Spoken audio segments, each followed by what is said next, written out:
As I said, we have a fun-filled debate that's coming up here today, and let me bring these guys in so they can introduce themselves. Prior to that, they remember last time they came on, they debated what was it? Man, I forgot what's the topic they debated? They'll remind me. I totally forget because I have so much on my mind. I'm a busy man. What's up, fellas? How y'all doing?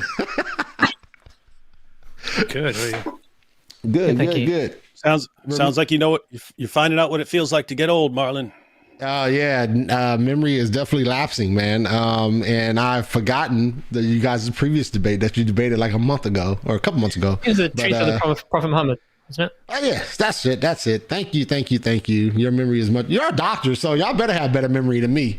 Sure, y'all holding them titles. Y'all better have better memory than me. But yeah, thank you guys for coming back. I appreciate you guys. This should be a fun one. Before we jump into the topic in the debate, I do want to give you guys a chance to introduce yourselves to the audience. Tell them what you do, blogs, YouTube channel, whatever it is. Let them know what you do, and then we'll come back for getting into the debate format and all that good stuff. All right. So start with Dr. David and AP. You guys got it. Go ahead and give a quick introduction to yourself. Well, I'm David Wood. I'm a Christian. I grew up as an atheist, became a Christian when I was, I think, 20 years old, and got into Islam as an area of interest, mainly because my best friend in college was a Muslim who tried to convert me to Islam. We ended up getting in a series of discussions and so on. And so anyway, that's how I ended up getting involved in Islam, and part of the reason we're having this debate right now. Yeah, I'm AP, Ridvan Aydemir, Apostate Prophet. I'm not David Wood. I am a former Muslim and YouTuber who decided to, after practicing and studying the faith for quite a long time, decided to go out and speak on it. And then I accidentally became more popular than I thought I would, and was initially on the side of atheism in terms of theology, religion in general. Recently started going into a different direction, but have been very much of the view that Islam as a religion is pretty false and also pretty dangerous. And Christianity and Judaism, for example, are religions that made the world a better place. And yeah, that's why I'm here today. All right. Thank you guys for those introductions. Dr. Ahir and Umar, you guys are up next for a quick introduction. You guys got it. Umar, would you like to go first? No, please. I'm Tahir. I'm an intensive care doctor working in the UK. I'm an Ahmadi Muslim, and we're here today representing the True Islam UK platform, which is a platform of the Ahmadi Muslim community UK. I'm Omar. I am by profession a psychiatrist working in the UK, and I'm a guest speaker for True Islam UK, as my brother said. All right. Cool, guys. Thank you guys for those introductions. Really do appreciate it. And so now we're just going to jump right into this. Hey, what you got? One quick question. When you say brother, do you mean like Ahmadi brother, or is that like you guys actually brothers? No, we're brothers. Brothers in faith, brothers in blood, brothers in every way. Oh, cool. Interesting. Nice. Yeah. I meant to ask that last question last debate too, because I was all like, hey, both of y'all got the last name Masir? What's the chances of that? Good stuff, guys. All right, guys, we are going to jump into this debate. The topic of this debate is the crucifixion in the Qur'an, or the Bible versus the Bible, which makes more sense. We're going to start that with 20-minute opening statements, and then we're going to have, by each team, then we're going to have 2 rounds of rebuttals, each round having 10 minutes of time allotted to each round for each team. And then we're going to jump into a 30-minute crossfire where both teams will get 4 minutes each, sort of back and forth. And the equated time is total 32 minutes. And then we'll have 5-minute closings. And then we'll have a 45-minute Q&A from the audience. Sounds good?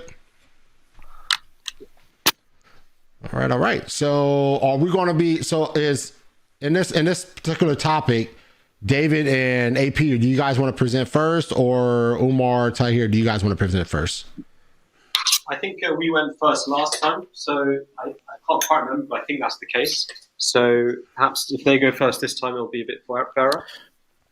All right. Oh, I thought we were under the impression that... Oh yeah, But we the were under format the you impression sent. that Yeah, the the format other you side sent was me, Marlon, truth. was that they were going first because there's no affirmative or negative here. But I'm fine going first as long as AP is. I think we're also fine going first if needed, but up to you guys. I don't What have do a you guys preference. So whatever you guys prefer. If you whether you want to go first or second, it's up to you. All right, David, AP, you guys. No, let them decide. Okay. I don't mind either way. It's just that I think we went first last time. I just wanted to make it even so that you guys could have the opportunity to go first this time. That was all. That's fine with me. Oh, you can go ahead. That's fine. Fine. Okay. Wait, who's going? All right. So, David and AP, you guys are going first. Colin, I think what's going to happen to you here. Oh man, David and AP, you guys are going first, right? You guys are good. Fine. All right, you guys are good. All right. Okay, Marlon, just give me a chance to. I have a PowerPoint up here, but as you know, I'm pretty terrible with technology. So just let us get that up before we start our time. We could have a debate on who's going to go first. Let's see. Window. Right, got that. Okay, and I just click full screen or something, right? Yeah, you can click presentation mode, and then you should be good. I don't think so. I should be fine. You guys see that? Yes, we do. Yes, we do. All right, so we're all good. We're all good. Let me make sure your timer is good to go here, David, before you go. So you got 20 minutes there. All right. You're good to go, David? AP, you can start whenever you want.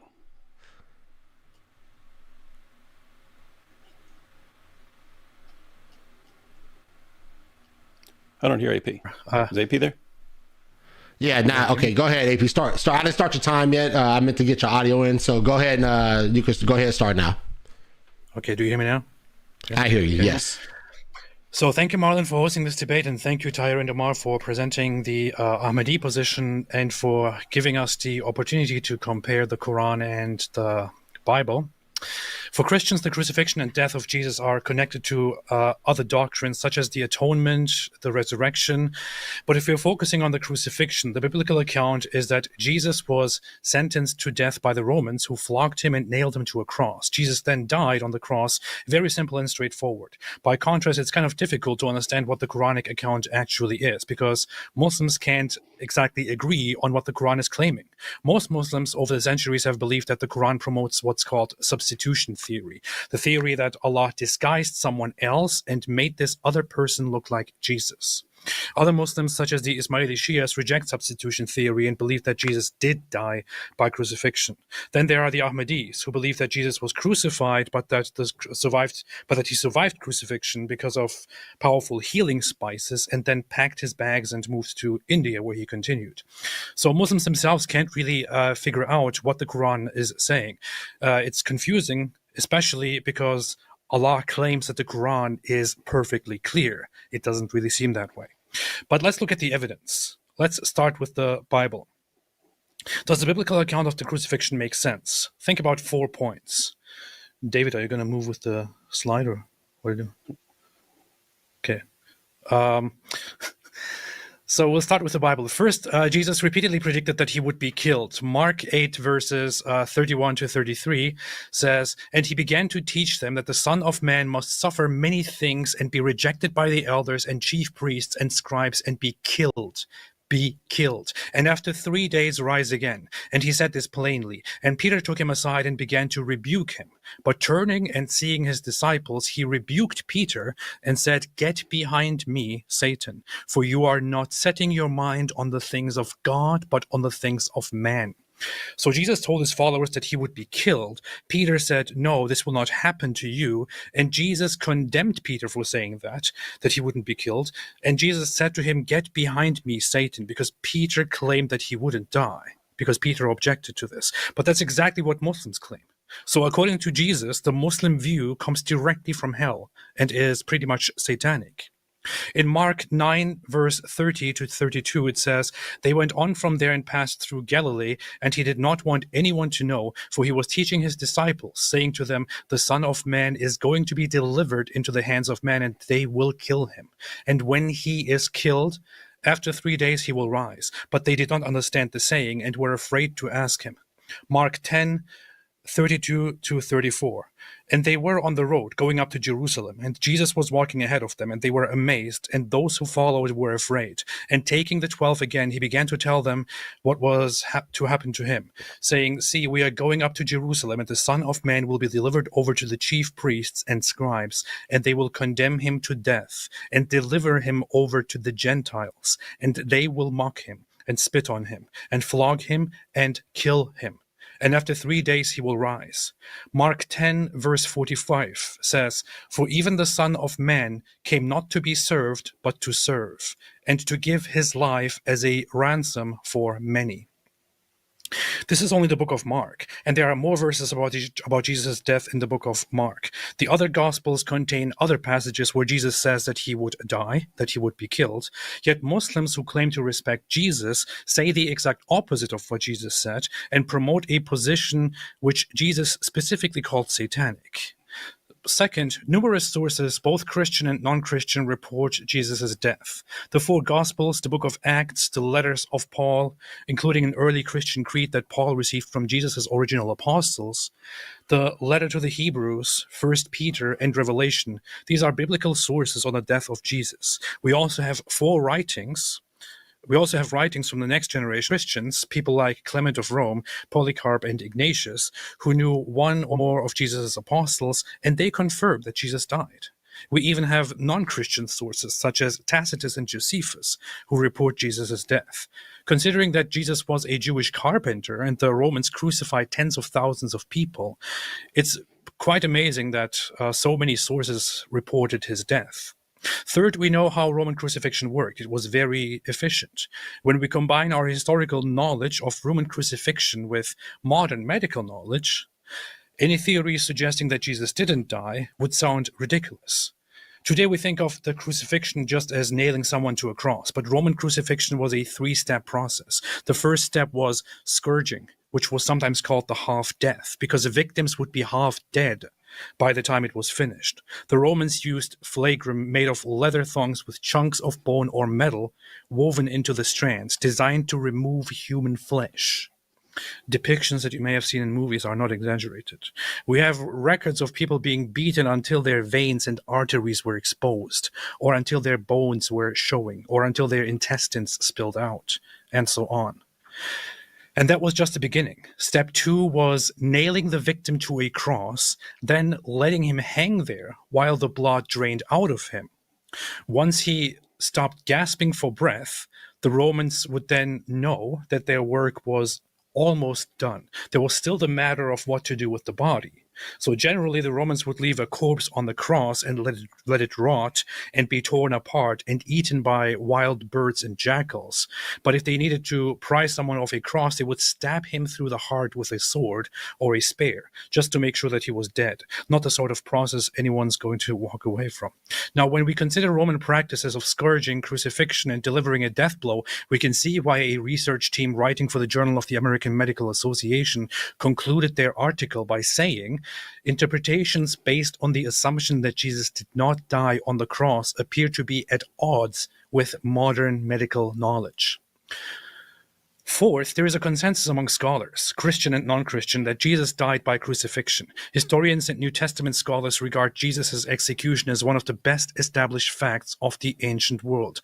I briefly want to say here, I'm not a Christian. I don't abide by this. I don't have any dog in this race, but it's quite obvious to me that this is one topic that is not questionable. Jesus was crucified and killed. But let's let the scholars speak. Atheist New Testament scholar Gerrit Ludemann declares that Jesus' death as a consequence of crucifixion is indisputable. John Dominic Crossan of the Jesus Seminar says that there is not the slightest doubt about the fact of Jesus' crucifixion under Pontius Pilate. Marcus Borg, another member of the Jesus Seminar, states that Jesus' execution is the most certain fact about the historical Jesus. Jewish scholar Pinchas Lapid affirms that Jesus' death by crucifixion is historically certain. According to Paula Fredrickson, a convert to Judaism, the single most solid fact about Jesus' life is his death. He was executed by the Roman prefect Pilate on or around Passover in the manner Rome reserved particularly for political insurrectionists, namely crucifixion. And the Romans were not known to be sloppy at doing their job. And Bart Ehrman says, one of the most certain facts of history is that Jesus was crucified on orders of the Roman prefect of Judea, Pontius Pilate. I myself spoke to Bart Ehrman and interviewed him on this, and he said very clearly that it is undisputed that he was indeed crucified and killed. So keep in mind that these are non-Christian scholars, and they're not simply saying that we have some evidence that Jesus died by crucifixion. They're saying that it's indisputable, that it's historically certain, that it's one of the most certain, clear facts of history. So we can only conclude that any worldview that denies Jesus' death by crucifixion is out of touch with reality and with the facts. Thank you. All right, everyone hear me? Yep, we can hear you. Okay, good. What about the Quranic view? AP went through the biblical view. What about the Quranic view? Since Muslims can't agree on what the Quran is saying, we'll look at the two positions that are most relevant here. There are other positions, but the two that are most relevant here are the majority, which is substitution theory, and the Ahmadi position, which is swoon theory. The position, the dominant position over the centuries in Islam, again, Jesus was never crucified. Instead, Allah miraculously disguised someone else to make him look like Jesus. Then this was crucified. But everyone thought that it was Jesus because Allah did an amazing job tricking everyone. There are all kinds of problems with substitution theory. I'll briefly mention a few. First, substitution theory portrays Allah as a kind of cosmic trickster who starts false religions through deception. If Jesus didn't actually die, but Allah made people think that he died, the real reason billions of people are now convinced that Jesus died is that Allah deceived them by taking someone else and making Jesus and having this other person crucified. Christianity wouldn't have gotten off the ground without belief, death by crucifixion. So Allah is actually the one who set Christianity in motion through deception.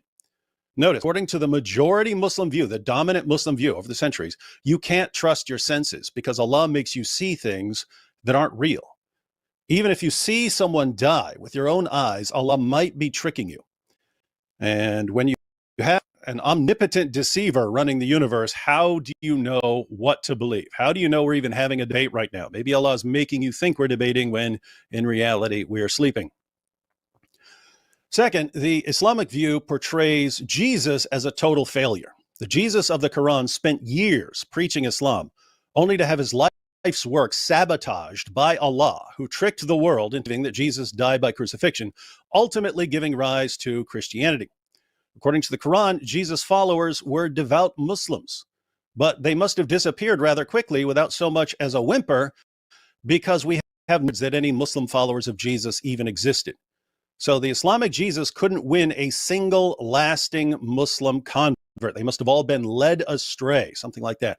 And Jesus accomplished absolutely nothing of any lasting significance. It's all negative. He ended up being the founder of a false religion.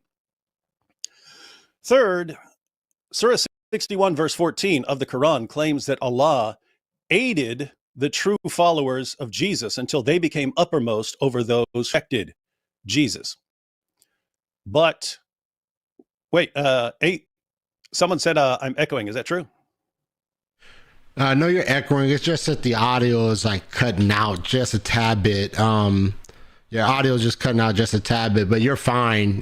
You're transmitting your audio. It's fine. It's just like cutting out like a little bit of the word as you're speaking, but okay. It's clear now. But you're fine.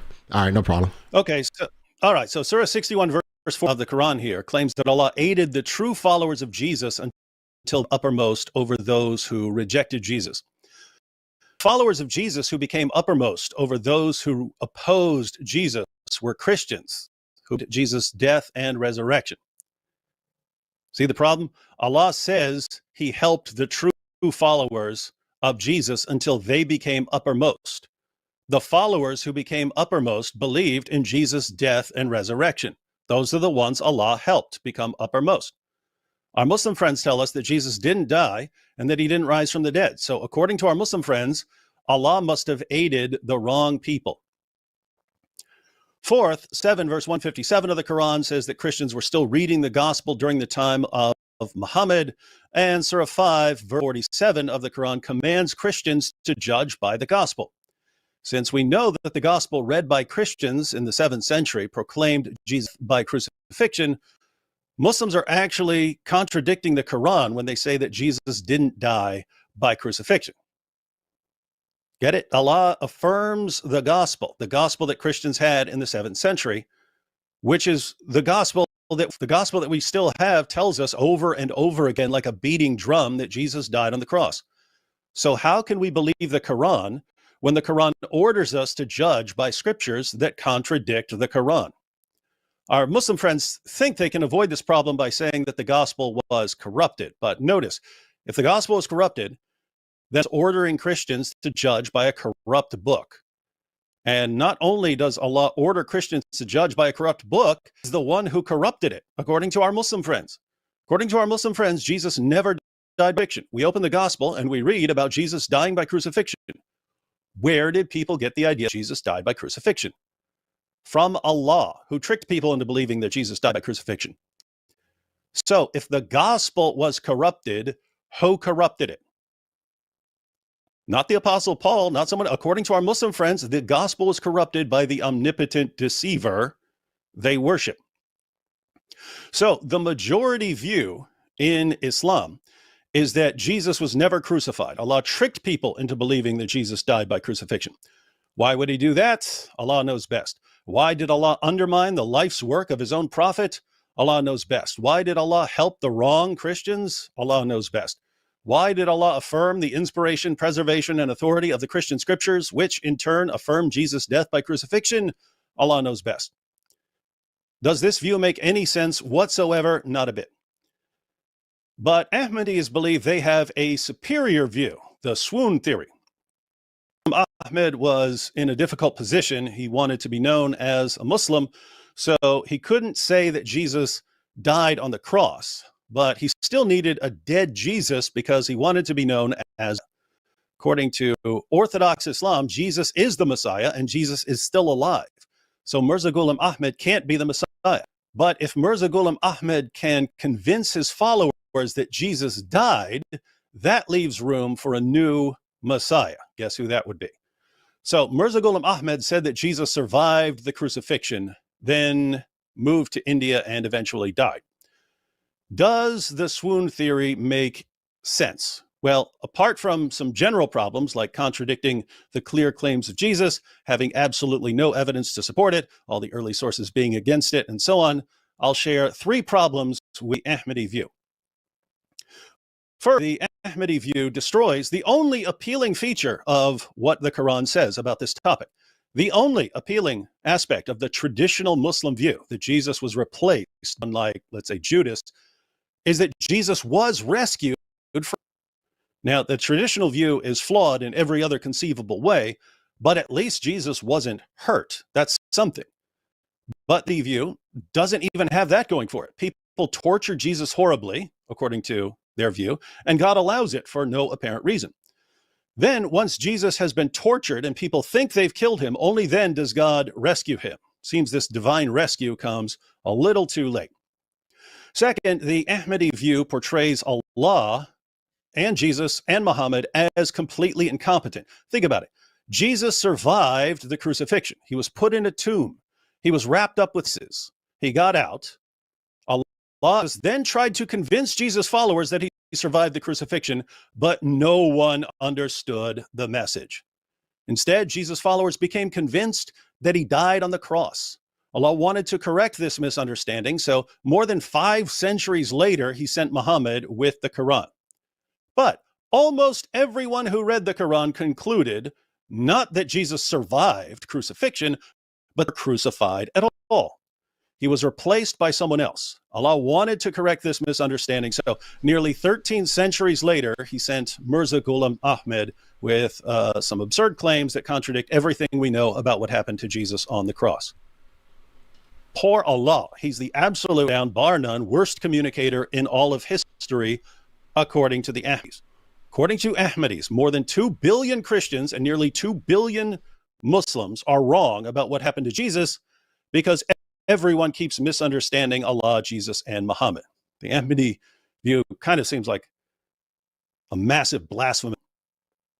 Third, David Strauss put the nail in the coffin of the swoon theory more than a century ago when he wrote, "It is impossible that a being who had stolen half dead out of the sepulchre, about weak and ill, wanting medical treatment, who required bandaging, strengthening, and indulgence, and who still at last yielded to his sufferings, could have to his disciples the impression that he was a conqueror of death and the grave, the prince of life, an impression which lay at the bottom of their future ministry. Such a resuscitation could only have weakened the impression which he had made upon life and in death. At the most, could only have given it an elegiac voice, but could by no possibility have changed their sorrow into enthusiasm and have elevated their reverence worship. Jesus' followers worshipped him as their risen Lord. They believed that he rose from the dead and appeared to them. Seems like he must have made quite an impression on them, not the sort of impression you'd get from someone who somehow just barely survived crucifixion and was in terrible need of medical assistance. Putting all of this together, the Bible says that Jesus was beaten and crucified by the Romans. This lines up with everything we know from other sources and is supported by everything we know about Roman crucifixion. Scholars from across the theological spectrum agree that Jesus' death by crucifixion is a historical fact. The Qur'an, by contrast, can't even do it by its most devout readers. The majority view portrays Allah as a cosmic trickster. The Ahmadi view portrays Allah as the worst communicator ever.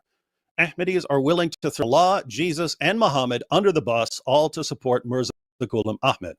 I'll just say that if you're willing to throw your own God and your own prophets under the bus, your false messiah, you need to drop your false messiah. All right. Thank you, David and AP, for the presentation. Appreciate it. Just a note that audio, it wasn't severe cutting, David and guys.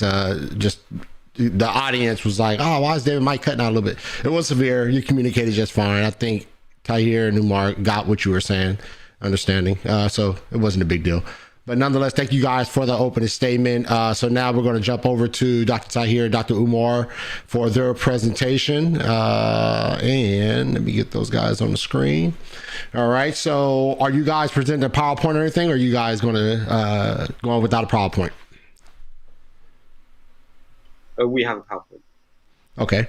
Umar, you're muted. Sorry, I was going to say, can you pause our clock when we switch over, if that's okay? Yeah, I'll start the clock when you guys get the PowerPoint up and everything. And yep. And that little chime, I don't know if you guys remember last time with the little chime. That little chime is a 1 minute indication that you got 1 minute left in your presentation. So yeah, I look like I do see it. Are you going to be actually presenting, Dr. Umar, or is Dr. Tahir going to be presenting? Yeah, we're going to go back and forth in the middle.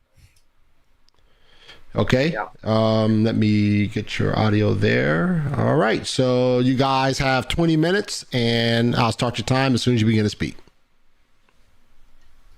Okay. So thank you very much. Can everybody hear me okay? Yes. You're coming through great. Okay. Right. So crucifixion of Jesus in the Quran versus Bible, which makes more sense? So let's get right into it. So there are three aspects to this debate question. There's the crucifixion of Jesus in the Quran. There's the crucifixion of Jesus in the Bible, and then there's the question of which makes more sense. And I'm going to begin with which makes more sense to help us understand the principles of what we should look for when we assess two different narratives. So in terms of what makes more sense, one particular way that sometimes people go about understanding and comparing or contrasting different explanations is they go by, for example, one framework which is known as the inference to the best explanation. So this is a way by which you can select different narratives to decide which one actually fits the facts better and makes more sense. There are four Sorry, the general screen's very principles. pixelated. Is that just for me? That'll be just for you, Omar. Okay. That's just for you. Look at it on YouTube, it's fine. Thank you. Is that right, Marlon? Yeah, what was the question, Dr. Umar? It looks very pixelated for me. I apologize if that's just me. Yeah, it's just that main screen. That main screen, it just has a little pixelation, but on YouTube, it's clear. Yeah. Give us a bit more time for this interruption. I apologize. Oh, no problem, no problem. So sorry about that. Inference to the best explanation is a way by which we understand what is a better explanation between different possibilities, and it has generally understood to have four different components. There's explanatory power, so an explanation should be able to explain the minimal fact of the observed event. Then there's probability, so an appeal to causes that have been witnessed and are known to cause the event in question are to be preferred over previously unseen or unknown causes. And then whichever explanation is simpler, known as Occam's razor, is something that we should prefer. So explanations that have the fewest assumptions when multiple explanations are available. And finally, coherence. The explanation should fit and should not contradict either itself or within a broader coherent framework. So I wanted to give a simple example just to help people get into the way of thinking. So if I go outside in the morning and see that my car and only my car is wet, this is an example often used by intelligent design theorists in particular. If I go outside in the morning and see that my car and only my car is wet, and the ground immediately underneath my car is wet, but otherwise the ground is dry and other cars of my neighbors are not wet, which is the best explanation? Is it that a cloud appeared and rained only over my car during the night? Is it that aliens targeted only my car with moisture? Is it that a prankster deliberately wet my car overnight, or someone spilled water, or a sprinkler system hit only my car? Or is it that my wife washed the car in the driveway this morning? So I'm just going to give you what I think is probably the best answer. It's probably that your wife washed the car in the driveway this morning. And the way we can theorize through this is we can, look at these potentials and say, well, look, a cloud appeared and rained only over my car. The explanatory power, all of them theoretically could explain the events. But clouds raining only over your car or aliens coming, these are appealing to unknown causes. Okay, so they're likely to be pretty much further down the list. Then there's Occam's razor. An explanation of a prankster or a sprinkler system is less likely because, again, it requires multiple assumptions. And in terms of coherence, the wife washing the car fits within the repeatable pattern of your life. So the best explanation of these is that the car was washed by the wife. Reason is important in making decisions. The Qur'an says, for example, that Allah makes his wrath descend on those who would not use their reason. And after this presentation, I'll ask the Christians a rhetorical question, which is that if you wish to hold fast to your interpretation, despite there being a better explanation for it because it is a miracle, then that is absolutely fine. But please just don't pretend like it has any rational basis. The Christian hypothesis is pretty straightforward. Jesus died on the cross.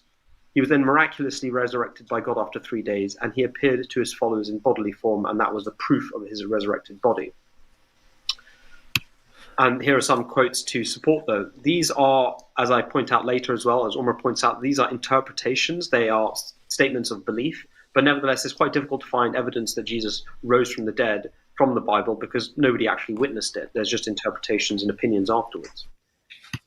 The Islamic view is that Jesus is a prophetic Messiah. This is a quote from the Qur'an, where an angel comes to Mary and gives her the glad tidings that she will give birth to the Messiah, Jesus, son of Mary, honored in this world and the next, and of those who are granted nearness to God. And the Quranic hypothesis is survival. It is not actually the substitution theory. And the Quran actually definitively puts aside the substitution theory. It states, the Jews said that we did kill the Messiah, Jesus, son of Mary, the messenger of Allah, whereas they slew him not, nor crucified him. And that means to crucify to death in particular in this context because they're responding to the allegation of death. But he was made to appear to them like one crucified. Now, this statement, he was made to appear to them like one crucified, is shubbiha lahum. It's the third person masculine singular form. And so it can mean he, she, or it was made to appear to them like one crucified. Now, it's quite obvious that if I'm looking at, you can't say that Jesus looked like he Jesus was made to appear like one crucified unless the onlookers were actually looking at Jesus on the cross. Had he, as per the substitution theory, gone up to heaven 3 days earlier, then whoever was on the cross whom they were looking at, that could not be referred to as Jesus. And this statement of the Quran, therefore, would be an incorrect statement. He was made to appear to them like one crucified. The fact, therefore, that the Quran refers to Jesus as being made to appear dead means that the substitution theory must be incorrect. This interpretation is grammatically possible because the passive structure does not preclude the subject being Jesus, but it does preclude anybody else because the subject of the verse is only Jesus.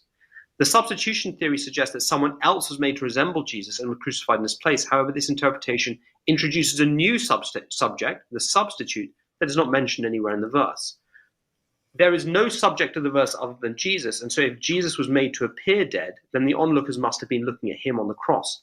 Otherwise, he was made to appear to them as so becomes a false statement. So if I refer to David Wood and I say he appears ill, I can't be looking at Jim and say he appears ill referring to David Wood. If I do so, then in actual fact my statement becomes false. So the fact that the Quran states that Jesus appeared to them as so means that he was in actual fact on the cross, and it is a direct refutation of the substitution theory. So the Quranic view ultimately is that Jesus was put on the cross and that he survived the crucifixion attempt, and that was the fulfillment of the prophecy that he himself made. Now, how do we decide between these two hypotheses? There's one hypothesis that states that Jesus was on the cross, he died and came back to life. The other one is that he was put on the cross, he survived, and his appearing later was the evidence that he had survived. Just like if you see a person walking around a few days after an assassination attempt with the wounds of the assassination attempt on them, the immediate thought you're going to have is not, oh, you came back to life. The immediate thought you're going to have is, oh, wow, you survived. That's amazing. So the way we decide between the two hypotheses, and I'm going to hand over to Omar, is we focus on the repeated events in particular, which are a minimally accepted facts between the Gospels. In other words, the events that have consensus largely between the Gospels, and we analyze the events for the criteria laid out before you, which is fit the evidence, probability, known versus unknown cause, Occam's razor, and coherence. So I'm going to hand it over to Omar now. Omar, if you want to present. Yeah. Could we just pause our time, please?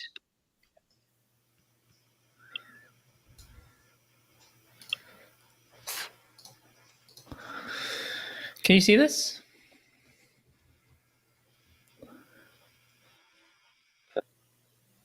Can anyone see this? Yes, we can see it. We got you. Okay. Thank you very much, Brother Tahir. So you've been talking about these two hypotheses, the resurrection hypothesis that Jesus died and came back to life versus the survival hypothesis. And what we're going to do now is we're going to actually analyze this with reference to the events mentioned in the New Testament itself and see which one do they support. There are various statements in the New Testament. Some of them do conflict. But what you want to do, if you're actually trying to figure out what really happened, is you want to have a look at what are the minimally accepted facts. What are the things that no one can disagree with? And when you line them up in a row and you take the whole picture, what image appears? What can you derive from it? So we're going to be looking at the different events, the established events of the crucifixion event, and then we're going to figure out which one it supports. But I want to do a little bit of context setting because I think that's really important. Let's remember that both the resurrection hypothesis and the survival hypothesis assume that there was divine planning involved. In the resurrection hypothesis of the Christians, Jesus was God. He planned his suicide and his resurrection. In the survival hypothesis of the Holy Qur'an, as presented by the Ahmadi Muslim community, Jesus was a true prophet, believed that God supported him, but he was not all-knowing. So these are some differences that when you look at the events, you can see, does it fit more with this one or that one? Okay, now context, Deuteronomy 21. We've mentioned this before. It says that anyone who is hanged on a tree is under God's curse.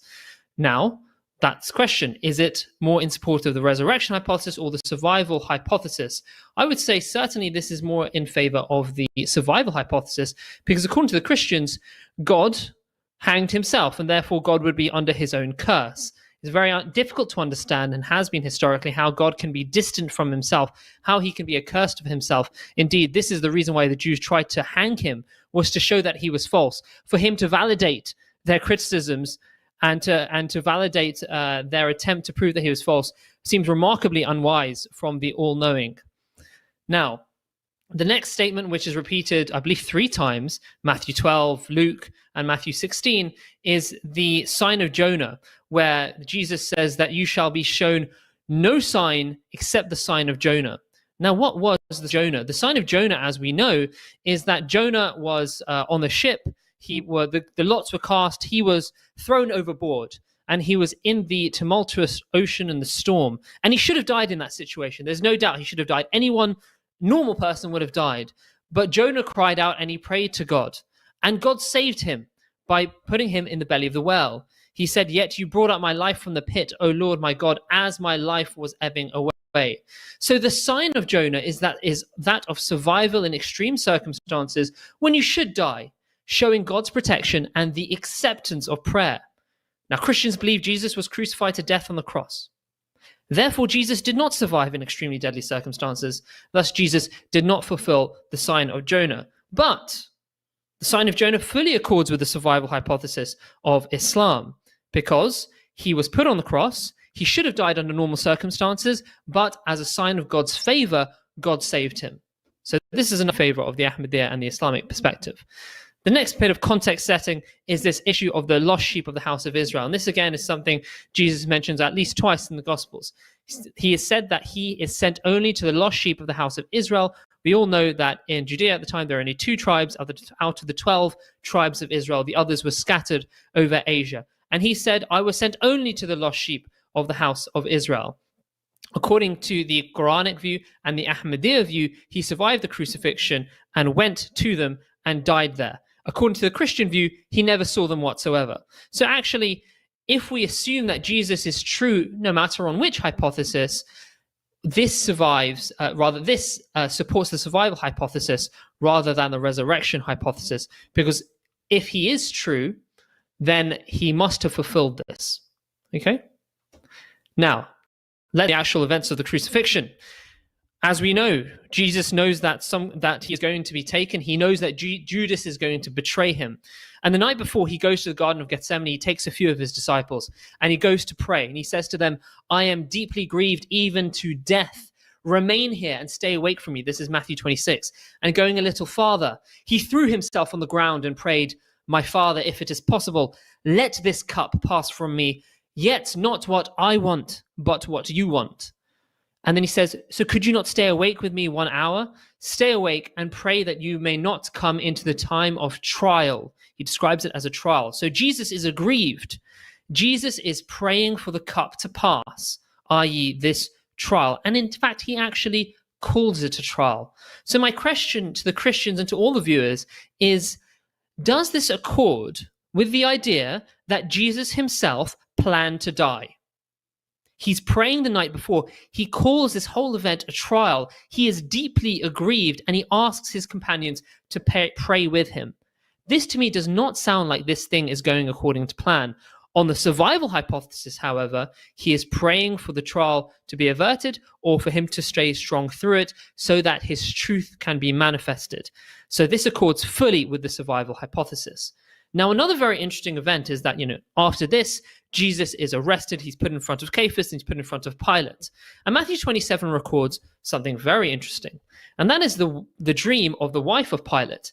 She says, while he was sitting on the judgment seat, Matthew records, while he was sitting on the judgment seat, Pilate's wife sent word to him, "Have nothing to do with that innocent man, for today I have suffered a great deal because of a dream about him." Now, Pilate's wife had a terrible dream informing her of Jesus' innocence. Obviously, dreams are used as a form of communication from God in the Bible as well as in other religions. She seeks to influence Pilate in favor of saving him. And Pilate then, he says, "Will you choose Jesus or Barabbas?" And they choose Jesus.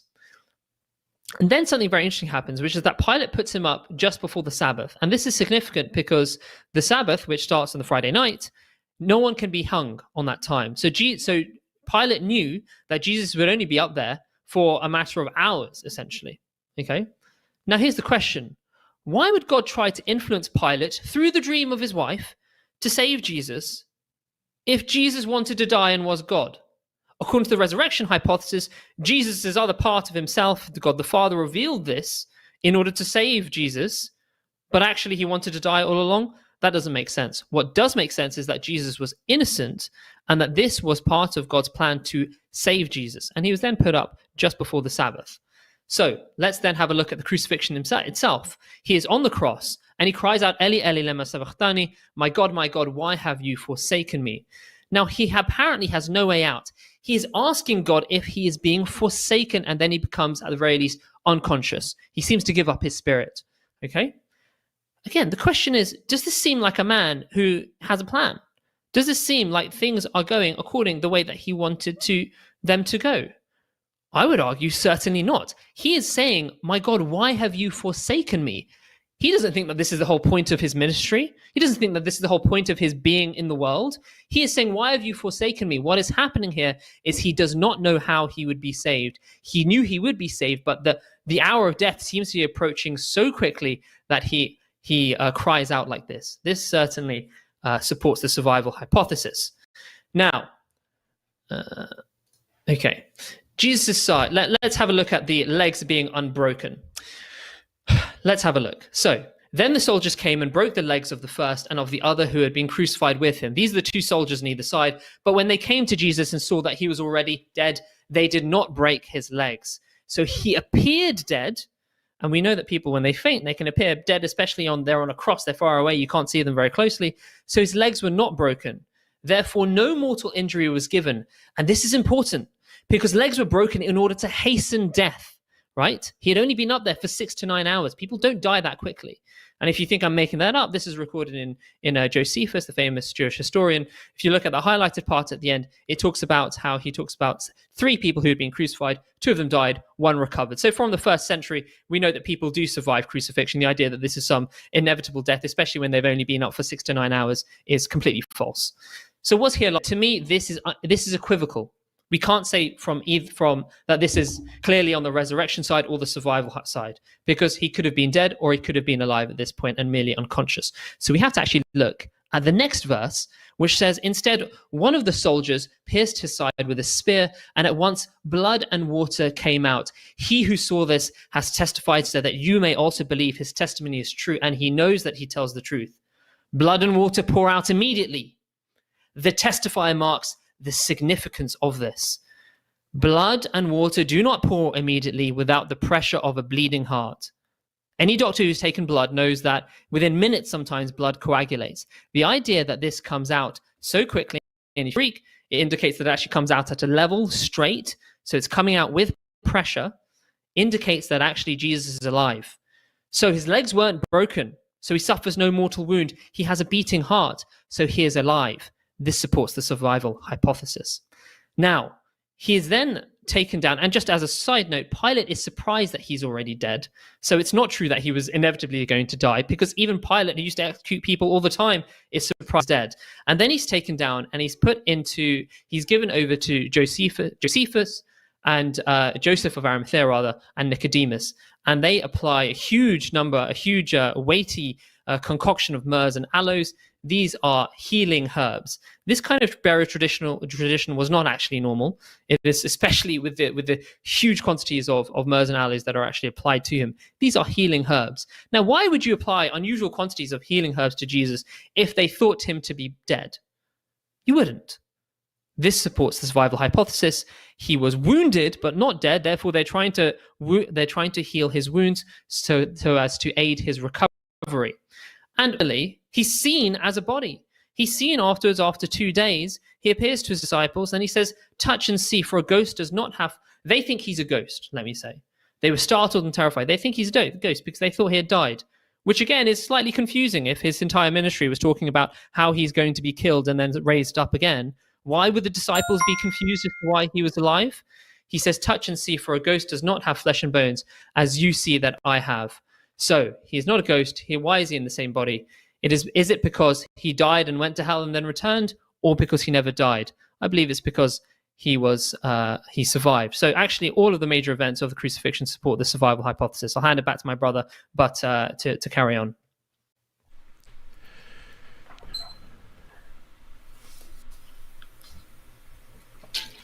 That Umar, if you could continue doing the slide, please, and go back one slide. Okay, sure.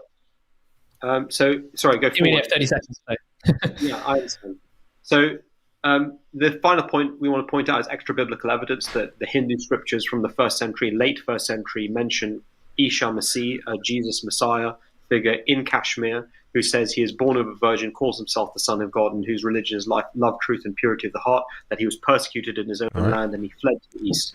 So that is, in a broad that's time right there. Thank you very much. All right, thank you so much. All right, so now we're about to enter to our first round of rebuttals, and the rebuttal round will be 10 minutes each for each team. And so we're going to bring David and AP back up for the first round rebuttal. And then I will start let me get that timer up there.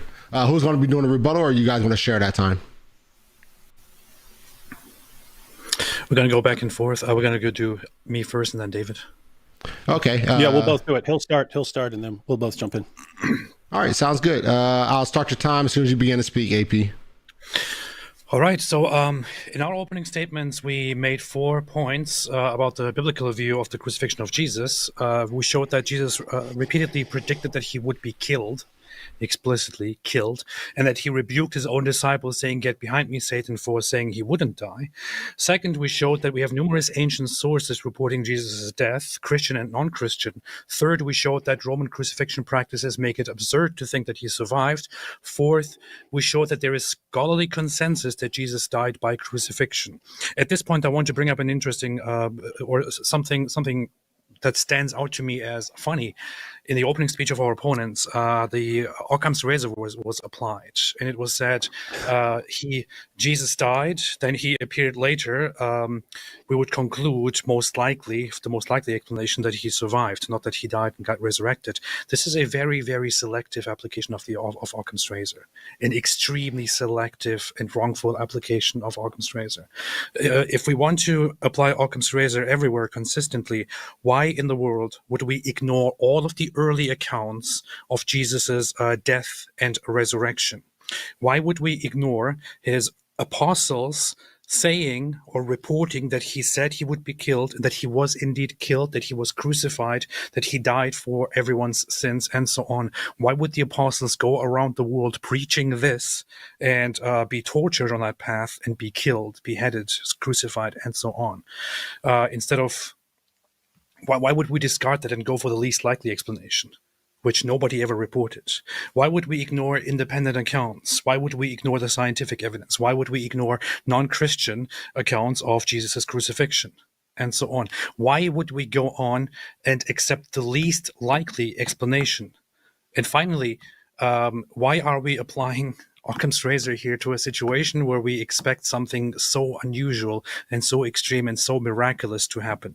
Between whether he survived or whether he died and was crucified, both of these things seem extraordinary given the circumstances. I don't think that this is a situation where you can actually sit down and apply Occam's razor and say, well, he clearly survived, because otherwise, the other option is less likely. The idea that Jesus was crucified but didn't die because Jesus could not die is not an idea that is popular. It is an idea that came from different sources over the centuries, from heretical sources as they were known, from Gnostic sources, from Basilides as reported by early Christians, from Docetic sources, and so on. The idea there was that Jesus wasn't a mere human. He could be killed and die. He was crucified, or he only appeared to have been crucified, but he was never killed because he is not flesh. He is beyond flesh. This is a very Gnostic idea. These were views that were considered heretical and Gnostic. Islam adopted this whole narrative without understanding what it adopts, because these narratives developed due to the idea that Jesus is not just a regular human or prophet, that he is divine, that he is above human nature. Why would Muslims adopt this whole idea? If we are supposed to say that Jesus was crucified, he didn't die, and so on, are we also to disregard all the other things about Jesus, such as that even according to the Qur'an, Jesus was born of a virgin, born of a virgin in the time of Jesus and the environment, in the Hellenic environment and others, was understood to be a very clear indication that he is not of human origin, that he is indeed the offspring of the divine, so that he is the son Son of God. If we are to adopt Christian ideas and the Christian narratives, then we shouldn't be sloppy and adopt only some of them and disregard the others. We should take all of it or leave all of it. Either you take the entire New Testament narrative about Jesus, or you drop it and reject it altogether. Furthermore, we also show that there are serious problems with the majority Muslim view, the substitution theory. That substitution theory, as David mentioned, depicts Allah as a cosmic trickster who starts false religions for no reason. Also, it depicts Jesus as a total failure. There was the one idea presented that Jesus clearly said that he came only to the lost sheep of Israel. That's a very interesting thing to point out. He said, I came only to the lost sheep of Israel. He didn't say, I came to the lost tribes of Israel. He said, lost sheep of Israel. Within context, he's clearly contrasting Israelis against non-Israelis. If he did indeed say, I came only for the lost tribes of Israel, or he meant that he only came for the lost tribes of Israel, why did he spend his whole time preaching to the Judean Israelites? That doesn't make any sense. Third, Allah says in the Quran that he aided the true followers of Jesus until they became uppermost. The Christians who became uppermost are the ones who proclaimed Jesus' death and resurrection. So according to the Quran, they are the true followers of Jesus. Paul, the apostle, wrote his records very, very, very early on. And the idea there is quite clear. It is the Christian idea and the Christian beliefs. Fourth, the Quran affirms the inspiration, preservation, and the authority of the Christian scriptures. These scriptures claim that Jesus died by crucifixion. Is this where you take over, David? Dave, I think you might. I think you muted Mike. Your mic's muted, David. Or is it? No, it's not. No, you're good. You're good. You're good. You're good. All right, you guys hear me this time? Yep. All right, so it sounded like Tahir was claiming that it sounded like, maybe I'm misunderstanding, it sounded like he was saying that a miraculous explanation can't have any evidence for it, or that a naturalistic explanation is always the best explanation. I hope I'm misunderstanding him, because these guys are arguing. If so, then he's arguing like an atheist. That would be very odd. As far as evidence for someone rising from the dead, if you know that someone is really dead, you have good evidence that someone is really dead, and you have good evidence that he's alive again later. I would say you have evidence that he rose from the dead. Very strange argument, since both the Bible and the Quran talk about Jesus raising people from the dead. Tahir seems to think that this is absolute nonsense, or that there can't be any evidence for it. Tahir asks if someone was assassinated and appeared later. He says the obvious interpretation would be that he survived. Yeah, you could say that. If you weren't clear on whether he was dead and you saw someone later, you might conclude that he survived. But this actually goes against you, because if the disciples were not completely convinced that he had been resurrected, they would have, as Tahir is pointing out, they would have concluded that he simply survived. In other words, if he showed up and he's all mangled up and he's hobbling around, and this is what they saw, which is what they would have seen if he simply survived crucifixion, they would have said, oh, wow, praise God, he survived the crucifixion. They wouldn't have said he'd been resurrected. Resurrected was a glorified state where you don't decompose anymore. So why would they conclude that? Something big happened, and it definitely wasn't him simply barely surviving crucifixion. Umar quoted Deuteronomy that God's curse is on anyone hanged on a tree. I don't know how to break it to our Ahmadi friends, but they believe that Jesus was hanged on a tree. And therefore, they would believe that Jesus is under God's curse, following their interpretation here. I have to point out for everyone who's a little confused here, the Apostle Paul brings this up. He says, for all who rely on the works, this is in Galatians, says, for all who rely on the works of the law are under a curse. For it is written, cursed be everyone who does not abide by all things written in the book of the law and do them. Now it is evident that no one is justified before God by the law. The righteous shall live by faith. But the law is not of faith. Rather, the one who does them shall live by them. Christ redeemed us from the curse of the law by becoming a curse for us. For it is written, cursed is everyone who is hanged on a tree, so that Christ Jesus, the blessing of Abraham, might come to the Gentiles, so that we might receive the promised Spirit through faith. So Ahmadis and Christians both believe that Jesus was hanged on a tree. But there's a purpose to it in Christianity. There's no purpose to it for our Ahmadi friends. So they just believe that Jesus was cursed and that's all. They quote they give the sign of Jonah.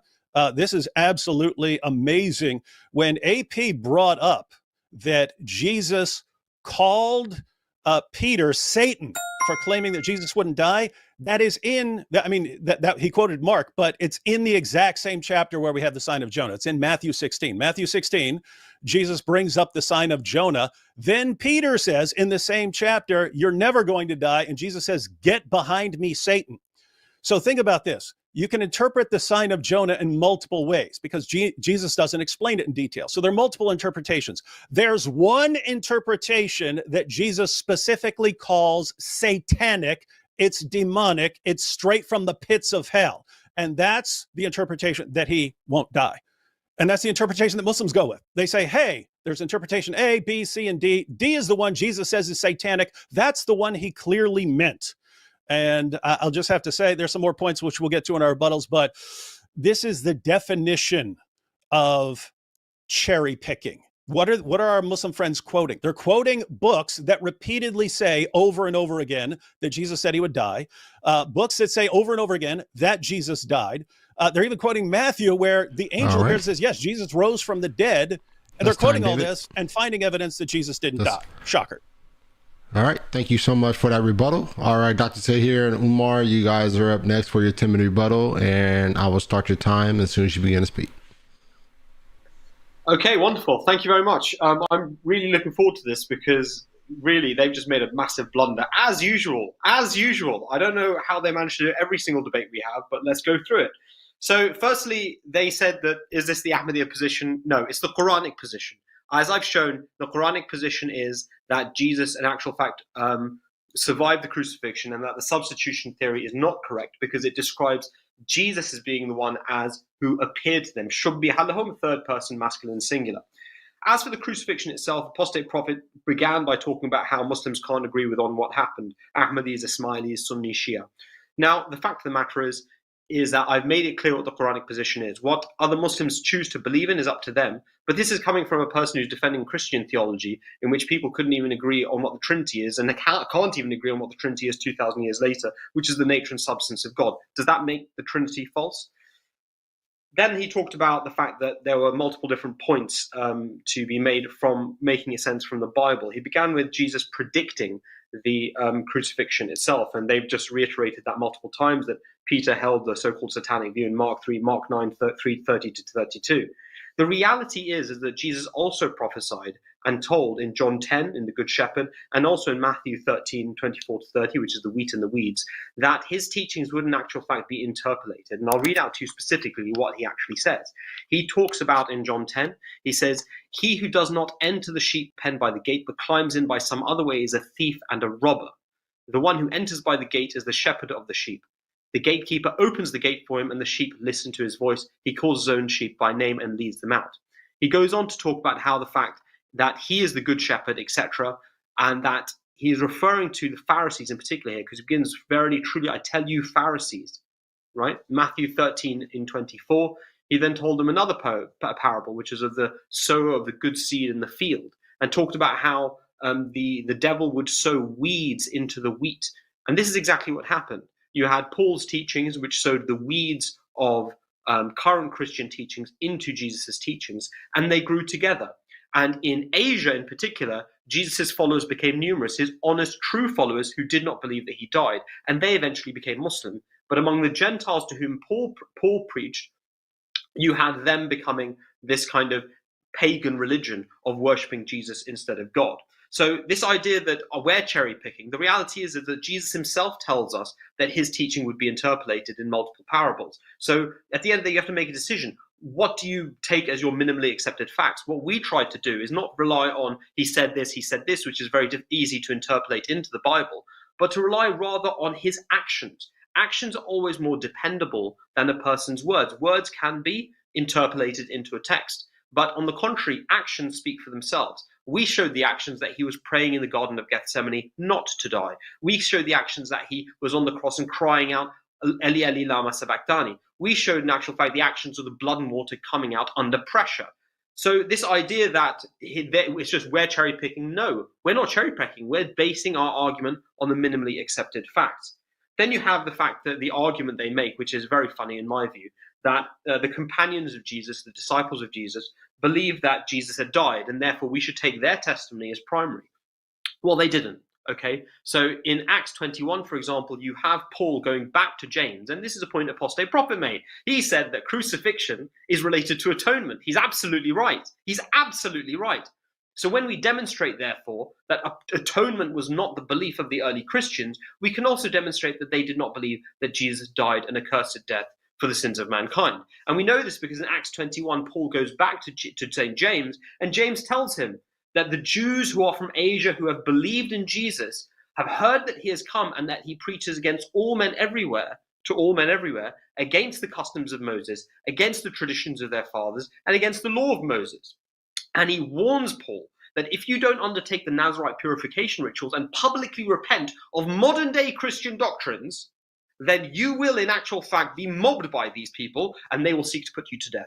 Guess what he does? Does he turn around and say, oh, James, I know the real gospel, right? He doesn't do that at all. He publicly repents with the 3 men who were given to him, or the 2 men who were given to him who were similar to him, and he repents of modern day Christian doctrines. He repents of atonement. He repents of crucifixion by death. And even then he's mobbed in the temple by the Jews who have believed in Jesus. I don't know how much time I've got, 5 minutes. I'm going to wrap it up and give it to Umar in a minute. But then you also have the question of, well, where did this concept of resurrection come from? Now, you'd be perhaps not surprised to learn that actually Paul claimed to have it revealed to him by God. You're pretending like the early Christians all believed that Jesus died and came back to life. Absolutely not true. If it was the case, then how could Paul have possibly claimed that Jesus' resurrection was revealed to him? He says, 1 Corinthians 15, 3-8, for what I received I passed on to you as of first importance, that Christ died for our sins according to the scriptures, that he was buried, that he was raised on the 3rd day according to the scriptures, and that he appeared to Cephas and to the 12. He goes on to say in Galatians 1, 11-12, I want you to know, brothers and sisters, that the gospel I preached is not of human origin. I did not receive it from any man, nor was I taught it, rather I received it by the revelation from Jesus Christ. So this idea that Apostate Prophet and David Wood are attempting to make, which is that, everybody believed in the resurrection of Christ among the early. No, they didn't. In fact, when it was presented to them, they asked him to publicly repent. And when he publicly repented, even then the Jews from Asia who had believed in Jesus, they mobbed him in the temple. And Paul himself takes on the claim that the resurrection to himself and ascribes it to himself. He says, I did not receive it from any man. That means none of the other Christians, none of the other followers of Jesus, the Ebionites, not Christians, for Christian is a term invented by Paul, none of them believed in it. Then I'm going to, very briefly, I covered that. And Umar, I just want to mention one quick thing about the Injil. He said about the Injil that the Quran asks Muslims to judge by the gospel. The Quran does not claim ask Christians to judge by the gospel in all matters. This is absolutely false. If you look at the actual verses of the Quran, chapter 5, verse 48, you will realize that the very next verse is about judging the truth of the Prophet Muhammad, peace be upon him. This is because the prophecies in the gospel are retained, because the prophecies of the Prophet Muhammad, peace be upon him, were in the form of parables, which are stories, and therefore not interpolatable, because you would have to change the entire structure of the story. And so when the Quran asks the Christian to judge by the Injil, it does not refer to judging by the Injil in terms of its teachings. It refers to the prophecies of the Prophet Muhammad, peace be on him. Omar, I'd like to hand it over to you if you have anything to say. Sorry for the loss of time. No. My brother is, just to reiterate, my brother has therefore shown that in Acts 21, the Jesus Jews, the Messianic Jews, did not believe modern-day Christian doctrine. Paul claimed that it was revealed to him, and at the end of his life, he repented of all of them and then died. Okay. Now, this isn't just in Acts 21, although for Christians, this should be sufficient. This is also, has been discussed by many historians that the beliefs of the Messianic Jews in the first century was actually quite different to modern day Christians. I'll quote one, Paul B. Johnson in History of Christianity.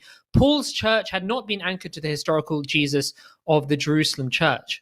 He says, when he's talking about the Ebionites, it is interesting that their writings and those of other Jewish Christians in the 50s who had first introduced the idea of heresy portray Paul as Antichrist and the first heretic.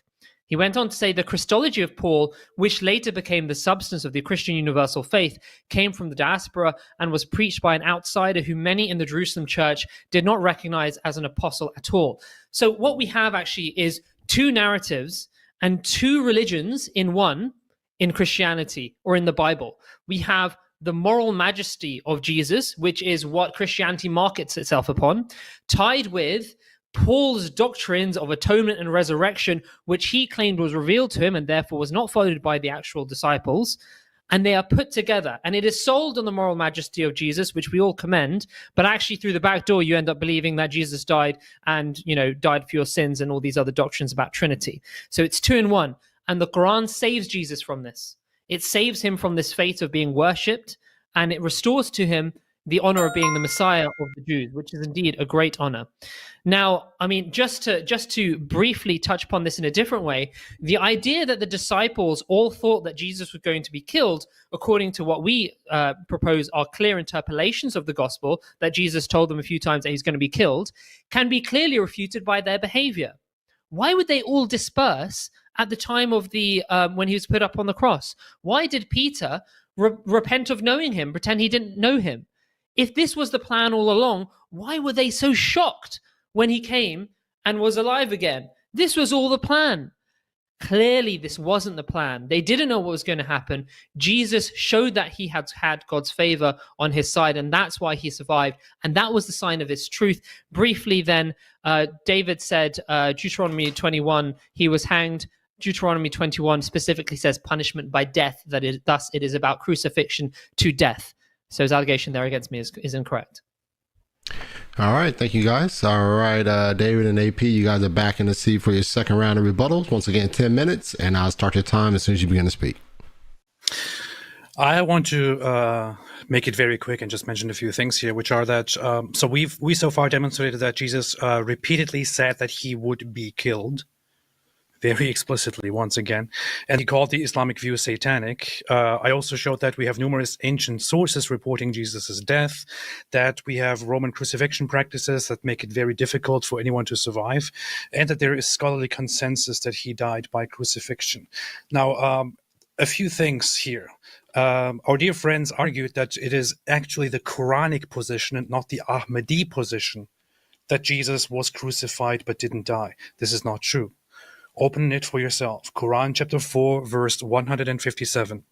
In fact, look up Quran chapter 4, verse 157. There's a very interesting tool that you can use nowadays to get the direct interlinear Quran with its meanings and so on. And you can clearly see there for yourself, if you don't want to believe me, that what the Quran says there is that they said, indeed, we killed the Messiah, Isa, son of Maryam, the messenger of Allah, but they did not kill him and they did not crucify him, but it was made to appear to them so. So it doesn't say they crucified him, but they did not kill him. It clearly and explicitly says they did not kill him, nor did they crucify him.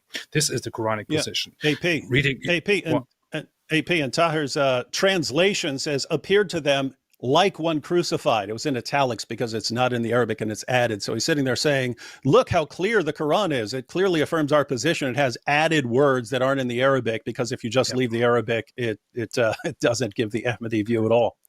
Yeah, the Arabic clearly says "Wama thalabuhu." It says they did not crucify him. So that is the Quranic position, which is why the vast majority of Muslims throughout history have always understood it as so, and there has not been any serious, credible mainstream idea that he was crucified and he somehow survived or anything like that.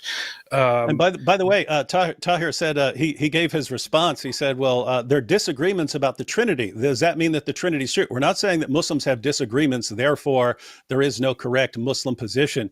We're saying the overwhelming vast majority of Muslims for 14 centuries all interpreted it at face value and said this is denying the crucifixion. It's not until you have to wait 13 centuries to find a serious movement that's claiming that Jesus survived the crucifixion. So if you wanted an actual parallel, imagine 13 centuries of Christian, no one concludes the doctrine of the Trinity, and all of a sudden some guy comes out of India and defends the doctrine of the Trinity, and you say, oh, that's the Trinity, that's the true doctrine. That would be more of a parallel. Imagine no one concluded it based on the text, and you only conclude it after some guy tells you how to interpret it. And then because of your allegiance to this guy, you have to kind of read it into the text. That would be a parallel, but fortunately, we're not dealing with that situation. Yeah, I want to quickly correct here. It says "wama qataluhu wama salabuhu," so that is they did not kill him, nor did they crucify him.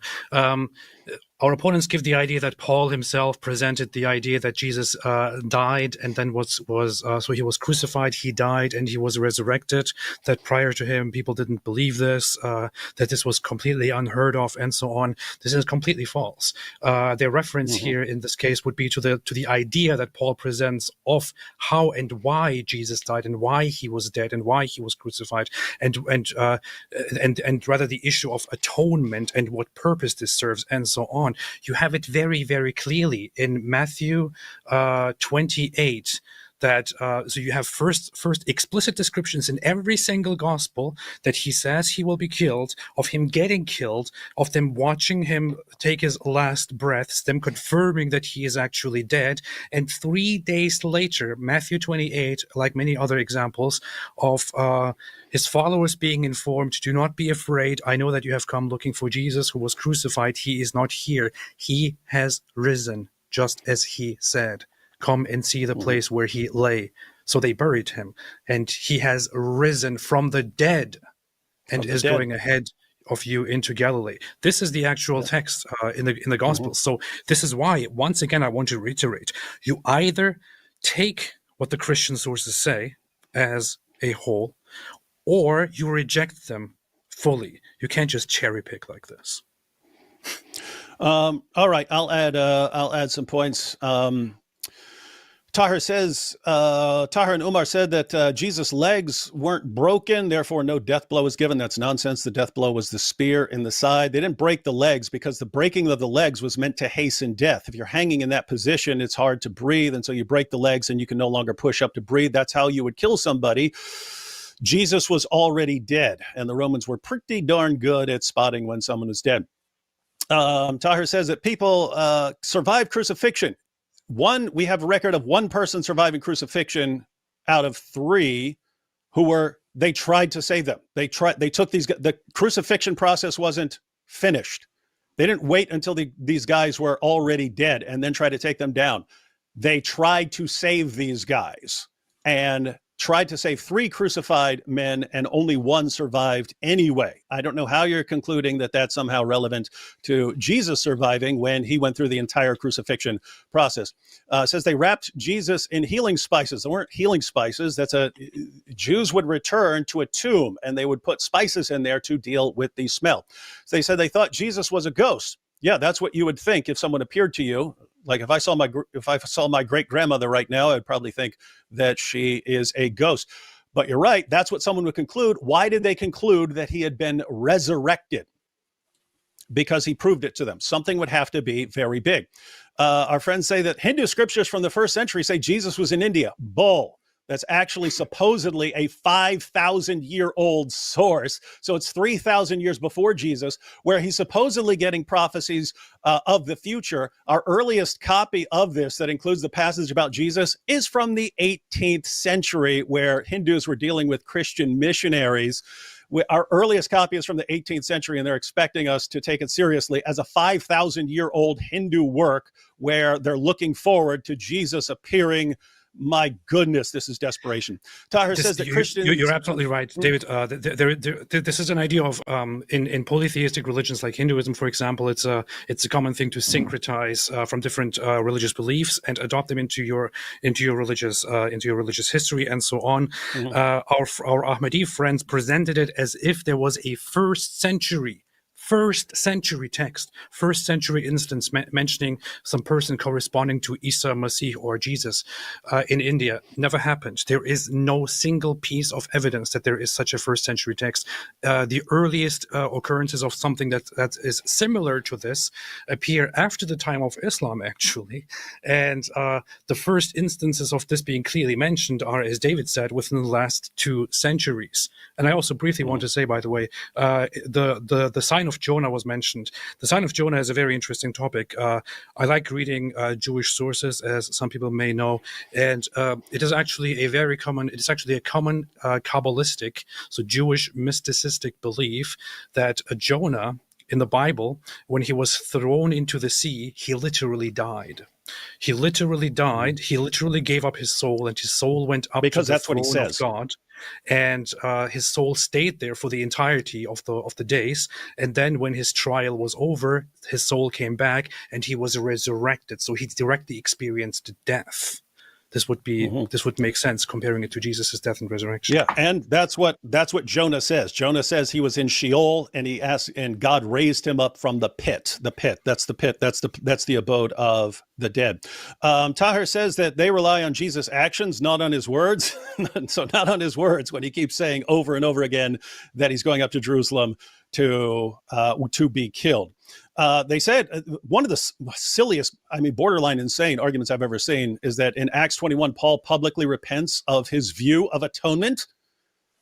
What did they say? What did James say? He said, hey, people here are spreading the rumor that you're going around telling Jews to turn away from the law and that Jews don't have to. That's not what Paul said. That's what Paul told the Gentiles. The Gentiles don't need the law. So he corrects them by showing that. And that's exactly what Paul says. He says, when I'm around the Jews, I behave as a Jew. When I'm around Gentiles, I behave as the Gentiles. So he's simply correcting them.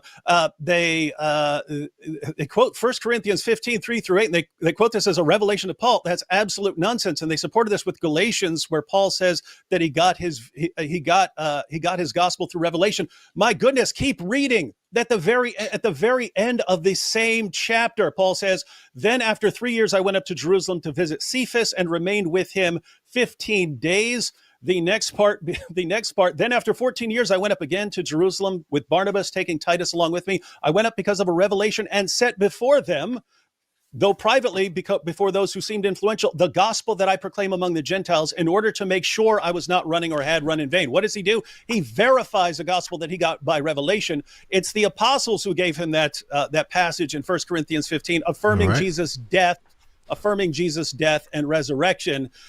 Guys, again, definition of cherry picking, taking something and ignoring what comes right after it. All right. Thank you guys for that second rebuttal. All right. Dr. Tahir and Dr. Umar, you guys are back in the seat for your second rebuttal. And once again, I'll start your 10-minute timer when you begin to speak.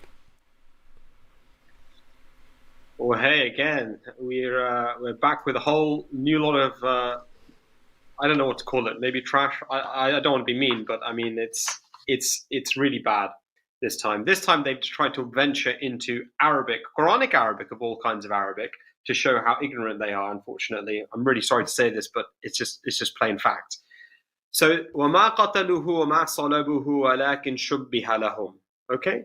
They did not slay him. قَتَلَ means to kill with a sword or with a spear. وَمَا صَلَبُوهُ. Now, I'd like to share my screen if that's okay, actually. Marlon, can I do that? Yes, you can. Go for it. Okay. So the question really is what does salib mean? What does salabuhu mean? Okay, so here we have crucifixion is used 3 times in the Quran as a word, and this is an instance from the Joseph Joseph in the prison, and he says, "O my 2 companions, as for one of you, he was given the interpretation of the dreams that are given to him. O my 2 companions of the prison, as for one of you, he will pour out wine for his Lord to drink, and as for the other, he will be crucified, so that the birds will eat from off his head."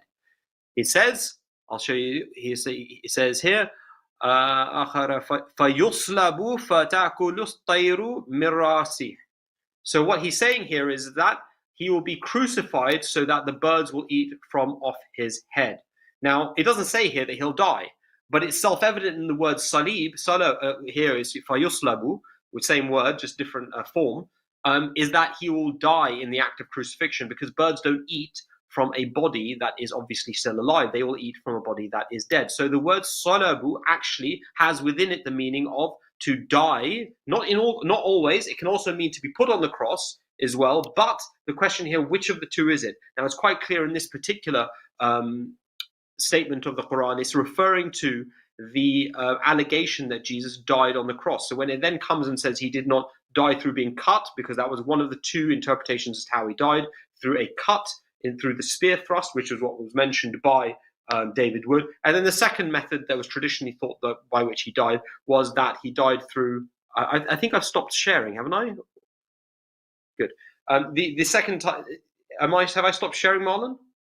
Yeah, you're good. You got your camera back up. Yep. Sorry, great. So there were two methods of death which were presented traditionally as to how Jesus died. One was through this cut of the spear, and the second was through the act of crucifixion. And so the Quran refers to both these forms of death in the words وَمَا قَتَلُوا مَا صَلَبُوهُ. The word وَلَكِنْ شُبِّهَ لَهُمْ, he's making out like I'm hiding some translation. It literally means وَمَا قَتَلُوا مَا صَلَبُوهُ وَلَكِنْ شُبِّهَ لَهُمْ. Rather he or it was made to appear to them as so. That's all it means. Okay? And that clearly means, therefore, that Jesus must have been on the cross for it to say that he appeared to them as so. Because if he's not present, how can he appear as anything? Okay? As for the early Muslims, the fact of the matter is that it hasn't taken 1,200 years for Muslims to realize that actually that Jesus was on the cross and that he survived the crucifixion and died. The early, later on in the normal life, the early Muslims, many of them believed in actual fact that Jesus had lived a normal life and died. So the earliest consensus of all the companions of the Prophet Muhammad, peace be upon him, was that Muhammad, peace be upon him, had died as the previous prophets to him had also died. And they did this upon the verse of the Quran, وَمَا مُحَمَّدًا إِلَّا رَسُولٌ قَدْ خَلَتْ مِنْ قَبْلِهِ الرُّسُلُ. Muhammad is only a messenger. Verily the messengers before him passed away. The other point I want to make is the question of Oh, yes, I do have some other quotes actually as well to mention. Imam Bukhari, Sahih Bukhari, the most authentic book of the Quran after the Quran, states very clearly that one of the most prominent companions of the Prophet Muhammad, peace be upon him, stated that Jesus had died, mutuwaffika mumituka, and there are many other examples that we can present on our website. We have presented in a lot of our websites. As for cherry picking, I want to come back to this issue. I wanted to highlight again that this question of cherry picking is a total smokescreen. In reality, it is they who are cherry picking because they're relying on a few quotes which were interpolated into the Bible by Paul, who claimed that the resurrection of Jesus was revealed to him and by his early followers. And instead, they leave out the coherent narrative of Jesus's actions. And that's actually what makes a narrative. It's what he actually did. Actions cannot be interpolated, words can. And so they are the ones who are cherry picking because they're the ones who leave out, in actual fact, the real belief and the real understanding of Jonah's survival. They're adopting a very minority position within Jewish literature that Jonah died and came back to life. Everybody knows that in Jonah 2, verse 1, it states very clearly, then Jonah prayed in the belly of the whale to God. Okay?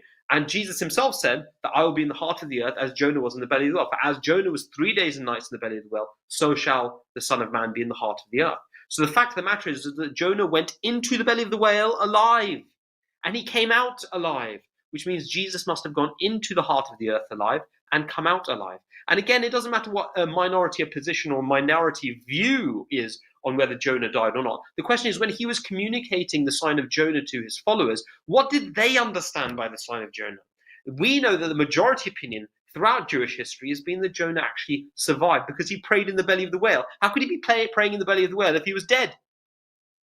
Then finally, there's a question of they keep hiding the issue of the blood and water gushing out. I want to come back to this issue because in actual fact, if you cut somebody with a spear and you cut them to kill them, as David Wood said, he was killed by the spear thrust, thus justifying why the Quran says, وَمَا قَتَلُوهُ, they did not kill him through a cut, right? They did not stab him or kill him in that manner.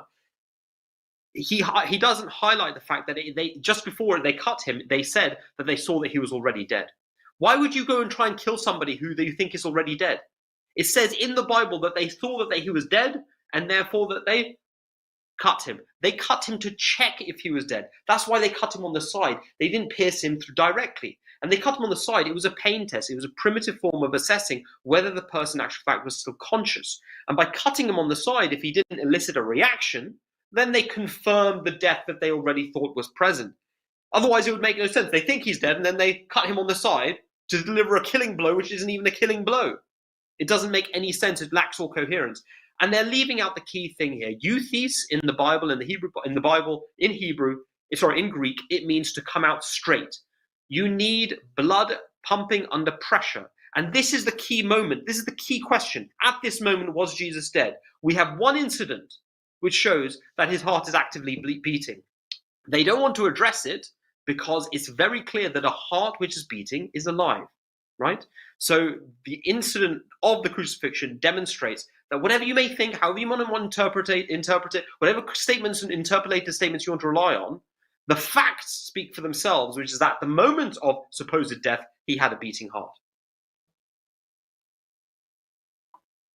Omar, please. Is that over to me now? Yeah. I mean, and you mentioned about this primitive pain test. I mean, doctors, we're both doctors. Doctors do get it wrong even today, even with modern methods of verifying deaths. There are multiple cases of people who've been certified dead. Omar, these were Roman soldiers. Wow. Yeah, this idea that Roman centurions were somehow, trained medical professionals. Roman soldier in the dark with the earthquakes happening and the sun having an eclipse. He's got an amazing ability to tell whether somebody's dead 4 meters away. Yeah, and certainly a lot better than, of course, doctors who do this day in, day out and still can get it wrong sometimes. There's multiple cases in the modern world of people who appear to be dead but aren't dead. And actually, I find it slightly disturbing, David's argument here. This idea that, the Romans, they knew how to kill people. They could crucify people. Do you believe in God? Do you not believe that God could actually save him and that God arranged things in a certain way in order to save him? Is that not possible? Is that not within the power of God? I mean, it certainly is. And when you actually look at the facts, when you see that he was only on the cross for 6 to maximum 9 hours, his legs weren't broken, he has a beating heart just before he's taken down, this is clear indication that there was a plan by God to save him. So actually, this idea that this is some kind of inevitable argument of death is completely false. I didn't have much more to say. Brother Darhead, did you have anything? You covered all my points that I got. I love what you just said, which is it was God's plan to save him, because that's what the Quran says. The Quran clearly summarizes it all. وَلَكِنْ شُبِّهَ لَهُمْ. So small. وَلَكِنْ شُبِّهَ. It's the passive voice. It or he was made to appear to them as so. In other words, as one dead. Yeah. In other words, that God arranged it because the passive voice indicates that God took measures to make sure that he appeared to be dead. And here's the irony. Can I say? Here's the irony, is that actually the Quranic narrative is what rescues the Bible. Because it is true that Jesus apparently says that I'm going to be killed. Even though this doesn't make sense with any of the subsequent events, if you were simply to accept everything in the Gospels, it becomes incoherent. If you were to take our methodology, you can still have Jesus as a true man, as a holy man, while accepting, that there is coherence in religious belief. Otherwise, just reject it all. All right. Thank you guys for that. And we are going to jump into our crossfire round. Once again, thank you guys for the openings and the 2 rounds of rebuttals. And so now with the crossfire round, it'll be a total of 32 minutes. Both teams will get 4 minutes each, back and forth, to respond to the opponent's objections or concerns. And so in this crossfire round, we want to make sure that we only engage the questions and the arguments that are at hand.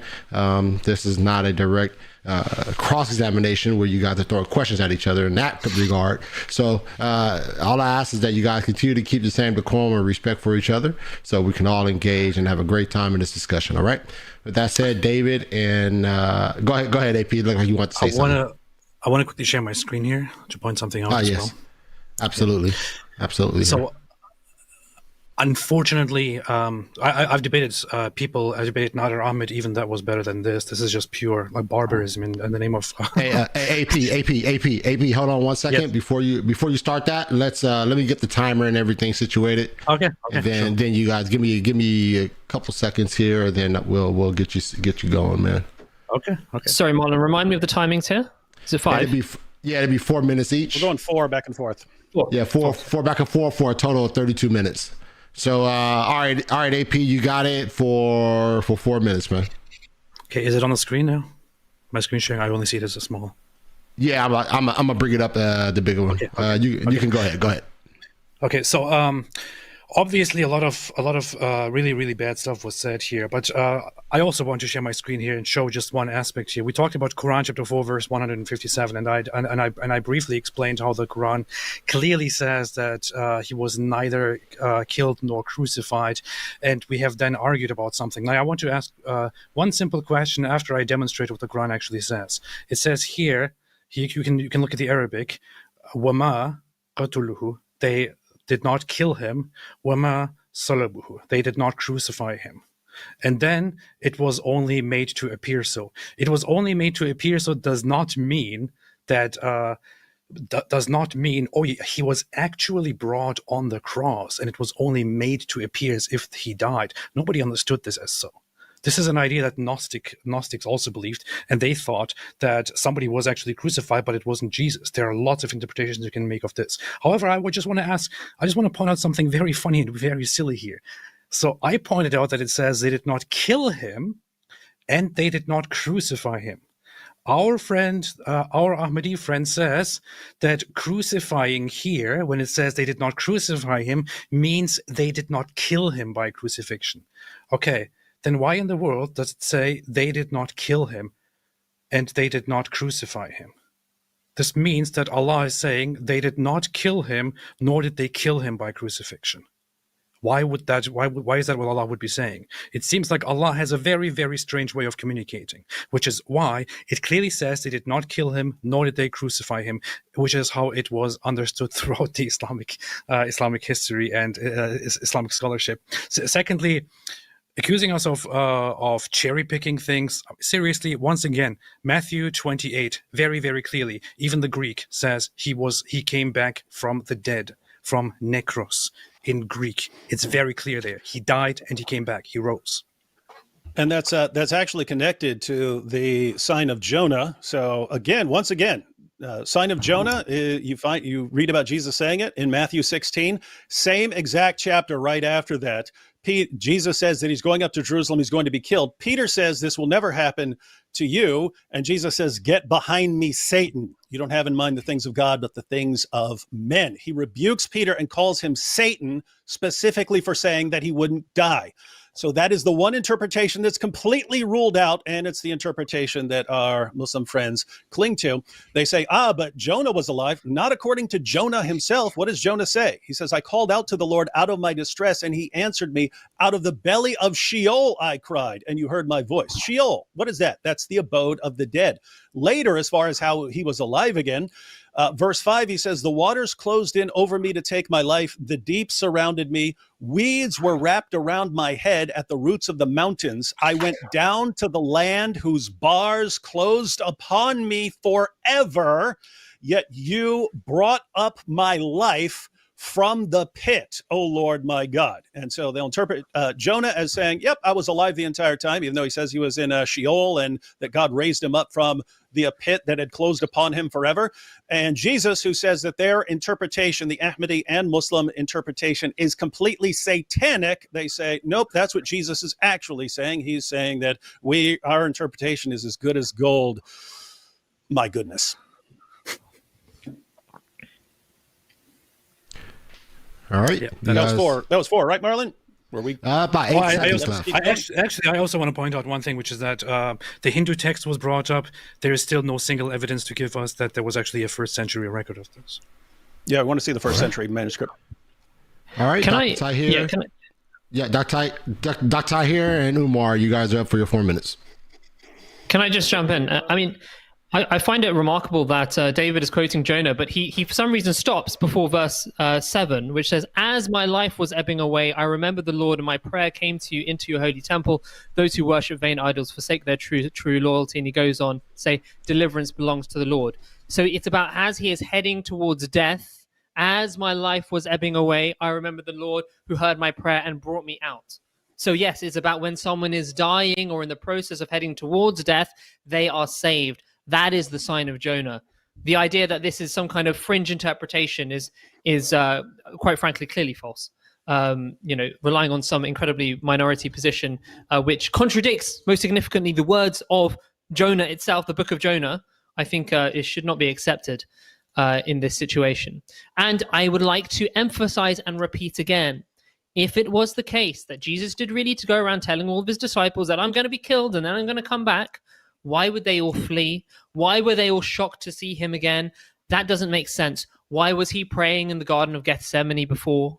Why did he cry out, my Lord, why have you forsaken me? Why did these things happen? There is no explanation. We have presented a coherent narrative that makes sense of the bulk and the majority of the actual events, pre-crucifixion, peri-crucifixion, and post-crucifixion. You've done nothing to actually refute that except to rely on certain statements which are imputed to Jesus in the Bible, in the Gospels, which contradict other statements. So this is what we're saying. We're saying go and look at the actual overall narrative.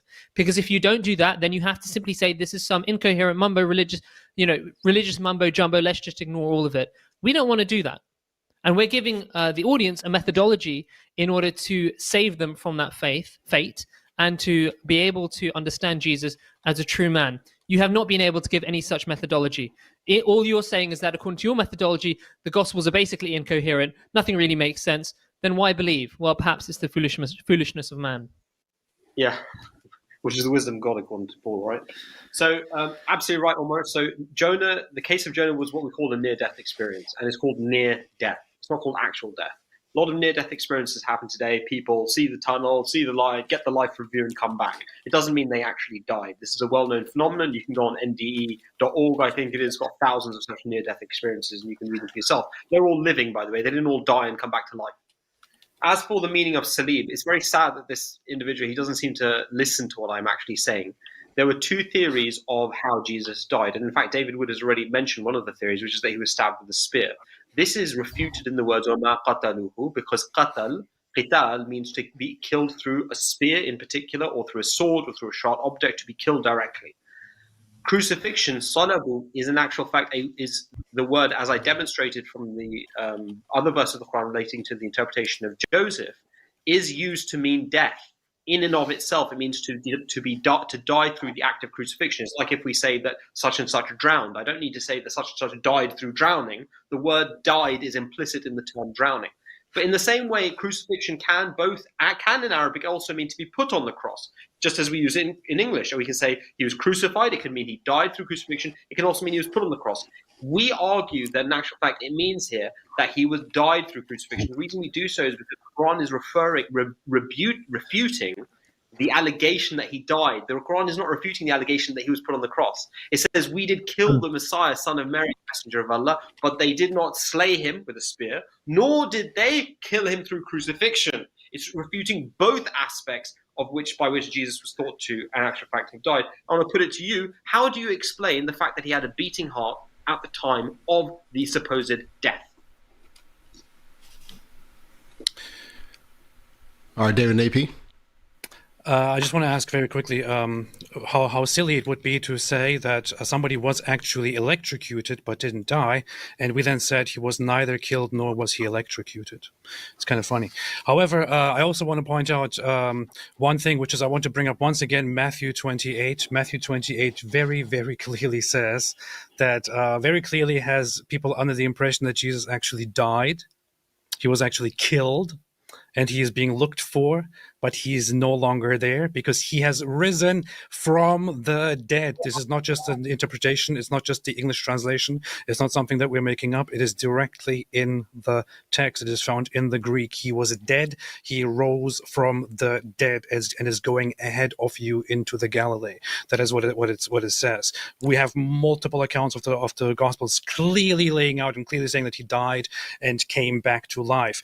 Why did Jesus pray and ask for help? Why did Jesus pray that this cup is passed from him. Very, very simple. This is not something that is a great mystery that Christians have never answered. It's because of the nature of Jesus, which has been part of Christology from day one. I know this. Anyone who has read 5 minutes of Christology knows this. The explanations there are that it is Jesus's human experience with his human nature, his fully human and fully divine nature, or his fully human and divine nature, and so on. This is not a mystery. It has been around for 2,000 years. Go ahead, David. On the sign of Jonah, they say that in verse 7 he said, "When my life was fading away, I remember the Lord." Yeah. Jonah runs. He ends up in the water. And when his life was fading away, he remembered the Lord. Right, that's true. But what does he say in verse 6? He says he died. So he remembers the Lord as he's dying. He says he was dead. Guys, you're at least acknowledging that there is an alternative interpretation, that there are people who take this literally. Okay, so at best then you would say it's ambiguous. There are people who have interpreted it both ways. Okay, if you have two interpretations, which one do you go with? Well, if you're saying that Jesus is claiming that he's going to be in the same situation Jonah is, Jesus called one interpretation satanic, demonic, straight from the pits of hell. How do you go with the interpretation that Jesus specifically identifies as directly from the pits of hell? On the issue as far as why would they cut someone that they thought was dead? Why would they stab him with a spear? That was you find this in other sources where if they want to be sure someone's dead, they stab him with a sword or a spear.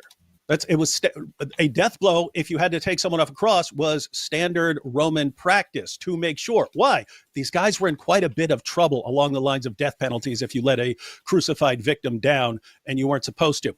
As far as the beating heart, why is it that every doctor I can find on this says the opposite of what you guys are saying?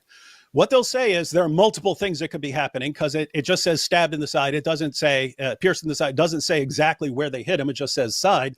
But I'll just quote for here, the full quote from the ending of the Journal of the American Medical Association says, "It remains unsettled whether Jesus died of cardiac rupture or of cardiorespiratory failure. However, the important feature may not be how he died, but rather whether he died.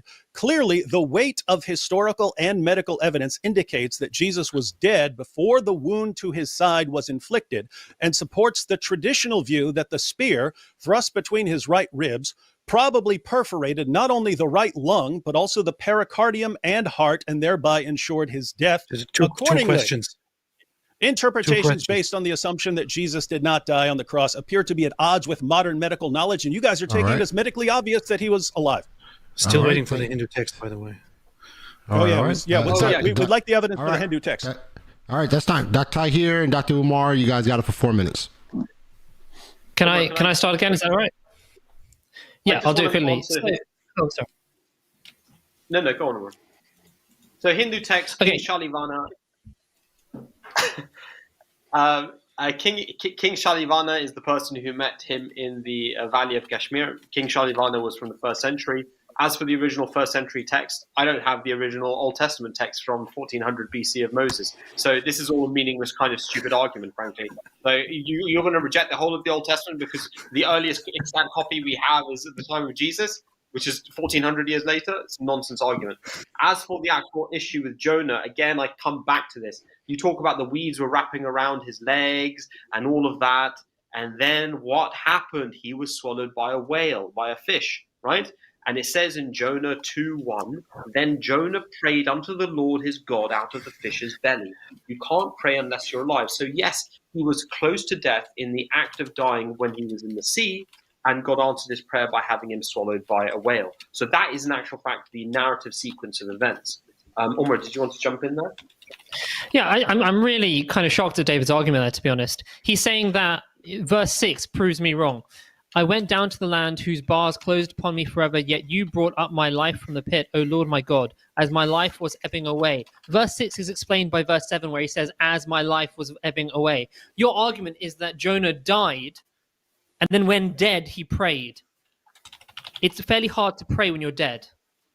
Okay, it's not just a different phase of, dream state. If death means anything... He prayed in the belly of the whale, it says, and that he would have already survived from the water by being eaten by the whale.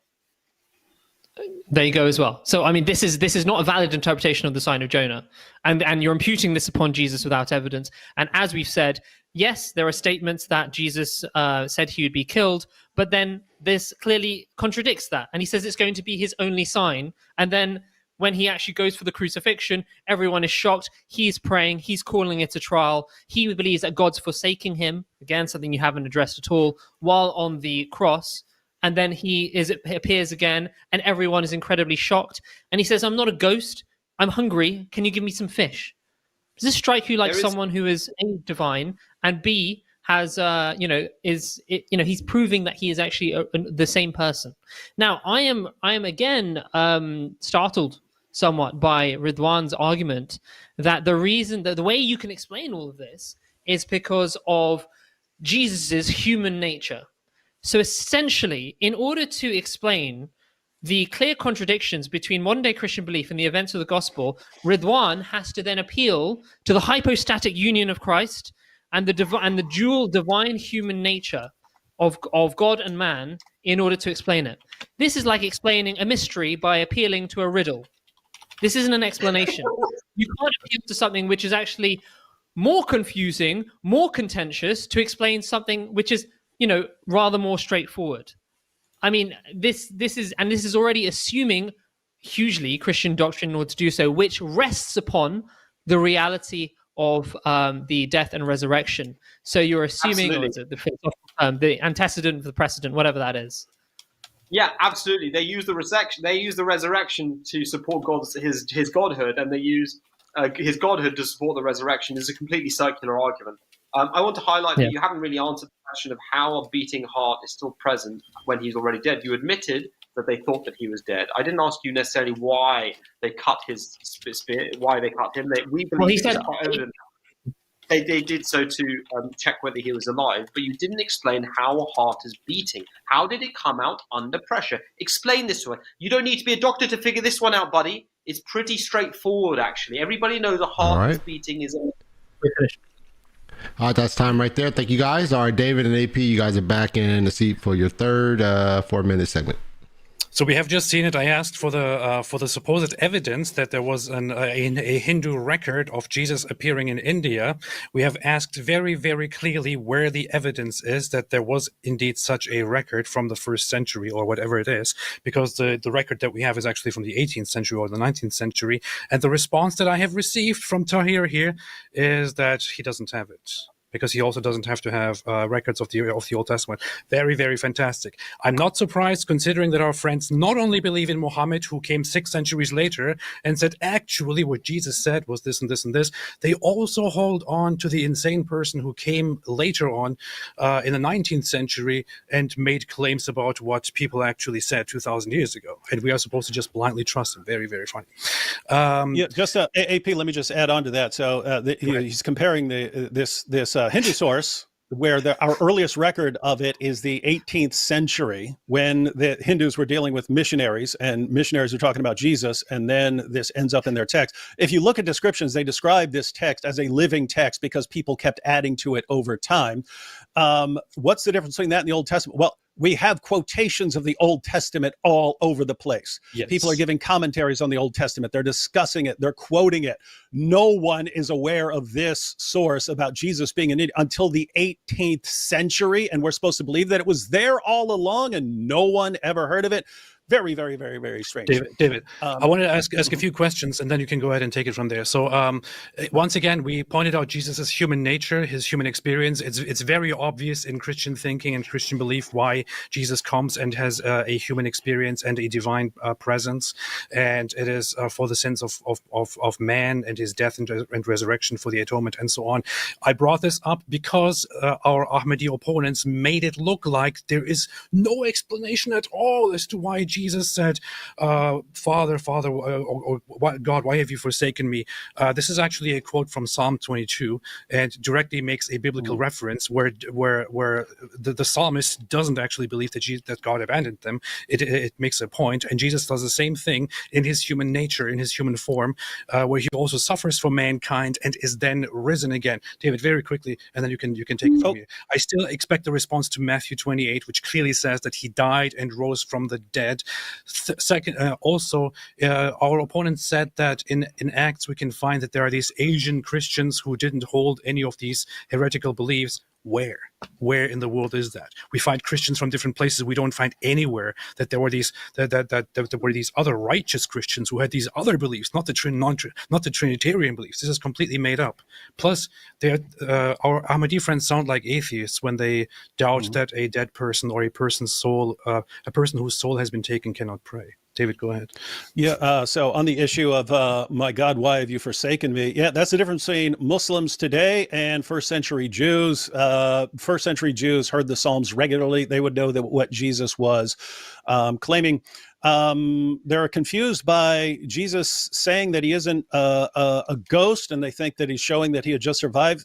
He's showing that he isn't a ghost because that's what they would have. That's what you would conclude if you knew someone is dead. They're not like our Ahmadi friends who think, oh, crucifixion, just pack some spices on there and you'll be fine and you'll be great afterwards. They understood the practice. They had seen it with their own eyes. They know that he was dead. If they saw him alive again, they would conclude that he's a ghost. He proves that he's not a ghost. He proves that he has risen from the dead. And again, this works against you. This works against you because the disciples had no concept of a Messiah who's going to die and so on. That didn't make sense to them. That's why they didn't understand it. That's why they fled. What was their ultimate takeaway? They went to their bloody deaths claiming that Jesus had risen from the dead and appeared to them, that he died on the cross for sins. Something big had to happen to convince these men, they did become convinced. Your explanation doesn't account for that. All right, that's time. All right, Dr. Umar and Dr. Tahir, you got to back up for 4 minutes. Umar, do you mind if I go first, or do you want to? Yeah. Okay, cool. So I think I'll start. The reality is they're focusing on a fringe argument that we made related to Hindu scriptures because they can't actually address the fundamental arguments that we made relating to the Christian text, and that's why they're emphasizing it. And you're absolutely right. It was given as a kind of end thing to prompt people to read into a little bit more about the life of Jesus in India. But there's actually very good books like the Fida Hasnain book. Obviously, you have to start with Jesus in India, written by Mirza Ghulam Ahmad, which lays out the evidence of Jesus in Hindu texts and Buddhist texts, and also in other places in India. But the key evidence that Jesus was there in India and that he'd migrated to search the lost tribes of Israel over Nepal, Afghanistan, Kashmir, Tibet, and Pakistan and India is the fact that his tomb is there, is the fact that you can go to Jesus' tomb today and you can go and visit his tomb in Kashmir, in Srinagar, which means, in Srinagar, interestingly, actually means the site of the skull. So the place of his death, his actual death, was named after the place of his crucifixion, Golgotha, which also meant the site of the skull. As for Matthew 28, you're absolutely right. It says that he was risen. And that is entirely, it says, and go quickly, the angel says, and go quickly and tell his disciples that he's risen from the dead. This is absolutely correct. And this is in actual fact precisely what we believe, but it's an idiomatic statement. If you say that he's come from the dead, it can quite easily mean that he's come from the place of the dead, that he's risen from the place of the dead. He was buried he was put in a tomb, in a sepulchre where the rich people were laid out, and that could easily be described as coming from the dead. This is an idiomatic form of speech. It's just shocking that you think that idiom is not a part of normal religious literature when you're all at the same time talking about. In fact, can I interrupt for one sentence here? And say this was even recorded in the Synoptics when the angels appear and they say, why are you looking for the living among the dead? So he's saying that actually this is the place of the dead. Exactly. No, carry on, sorry. Thank you, Omar. Thank you for that. So Matthew 28 doesn't actually prove anything. In all the places he says that I will be risen from the dead, this is the true meaning of it. If indeed he said it, it means to be raised from the place of the dead. The fact that he didn't himself understand what would happen was evidenced by the fact that he prayed for the whole night for him not to die. And then as he thinks he's dying, he's saying, God, why have you forsaken me? Presumably because it's not going according to how he thought it would go. As for the question of why wasn't there, where are these other righteous Christians? I already showed you that the other righteous Christian was James the Just. James the Just was the leader of the early Christian community, the early Ebionite community, and he accuses Paul in Acts 21:21 of, in actual fact, forsaking the law of Moses, teaching all men everywhere against against Moses and against the law and against our customs. The Jews who have believed from Asia will surely hear that you have come. And then he asked him to do the public Nazarite purification rituals. I don't understand what part of my words you don't understand. It's written in black and white. Go read Acts 21. Okay, he says it clearly. So the people who did not believe in the resurrection were all the other followers of Jesus, especially the Jews. And Paul himself, you mentioned earlier that Paul didn't, he never said that he didn't behave as a non-Jew. That's absolutely false. Paul in 1 Corinthians 19:21, he himself explicitly states that the law is not actually applicable upon him, and he was born a Jew, and he was in actual fact previously a Pharisee. So your argument that Paul preached to the Gentiles as a Gentile and then to the Jews as a Jew, no. He states in 1 Corinthians 19:21, he states very clearly that the law is not applicable. Though the law is not applicable upon me, that's exactly what he says. So you completely are wrong on that point. Have we not answered anything else? Finally, ghosts. Sorry, Omar, did you want to say anything? I want to say something about this ghost business. You've just proven my point. A ghost is a body after death. That's what a ghost is by definition. When he says I'm not a ghost, and then he proves his living by eating with them and expressing his human needs, it's a self-evident that he's saying that I'm a human body. I'm really sorry to take up all the time, sorry. All right, David and AP, you guys are up for your final 4-minute crossfire. AP, let me respond quickly to that last point he made, expressing human needs by taking fish. Why does the text say he was taking he was eating? To show them that he's not a ghost. He's showing them that he was resurrected. They conclude, they just said that a ghost is what is a person who is risen from the dead. That's false according to Judaism, Christianity, and Islam. Resurrection is not disembodied existence. Resurrection is God uniting your soul with your body in a glorified state. Again, this hurts you. It hurts you that the disciples ultimately concluded that Jesus had risen from the dead. It's made no sense to them, and that's what they believed. Something big had to happen. If you think that Jesus eating fish means that he hadn't been resurrected, you didn't just attack Judaism and Christianity, you just attacked Islam. The Quran says over and over again, it talks about the fruits and the drinks that you'll be having in Jannah. Muhammad talked about these, talked about deflowering virgins and the great things you get to eat. And he even said what the first meal of the people of paradise after the resurrection is going to be. It's going to be the lobe of fish liver. So if you're saying that a resurrected person cannot eat, it makes no sense. You'd have to be a ghost or something like that. You just attacked Jesus. You attacked Muhammad. You attacked the Quran. You attacked all of it, all to defend Mirza Ghulam Ahmad. I want to encourage everyone to pick up the book of Acts and look at it. Acts 21 is completely taken out of context. I will go as far as to say that our friends here are lying, because Acts 21 does not say anything at all about Christians or Jews in Asia not believing in these heretical ideas that Paul presented. The whole topic is about whether Jews or Christian Jews are to follow the law in terms of circumcision and kosher food or not. That's the entirety of the context. The law as laid out in the Jewish beliefs, the commandments of God, which are known as over 600 commandments altogether found in the Torah. The dispute is about whether Jewish Christians and Gentile Christians are to follow the law or not. It says nothing at all about Jesus' death and resurrection. There is no dispute about it, because you will find again and again, as much as our friend might make it look like it's just idiomatic in Matthew 28, it's not. It's very clearly all over the Gospels. Jesus dies, is very clearly confirmed as dead, and is then risen from the dead. It's not idiomatic when it says risen from the dead. He dies, and he's buried, and he rises from the dead. He comes back alive. Along with that, AP, on the point about the Apostle Paul and them saying Paul repented, well, you of course have Paul preaching Jesus' death and resurrection before that, but after that, Acts 26, Paul says, same context. Now he's before King Agrippa. He says, "To this day I have had the help that comes from God, and so I stand here testifying both to small and great, saying nothing but what the prophets and Moses said would come to pass, that the Christ must suffer, and that by being the first to rise from the dead, he would proclaim light both to our people and to the Gentiles." If that's a guy who repented of his belief in Jesus' death and resurrection, he has a very strange way of showing it. Yep. And once again, do we have more time, Marlon? I would say don't cherry pick the Bible. Don't cherry pick the Bible. Either you take it or you leave it aside. If you take it, then take it as it is, and also talk about why Jesus is the only person to be born with a mother but no father.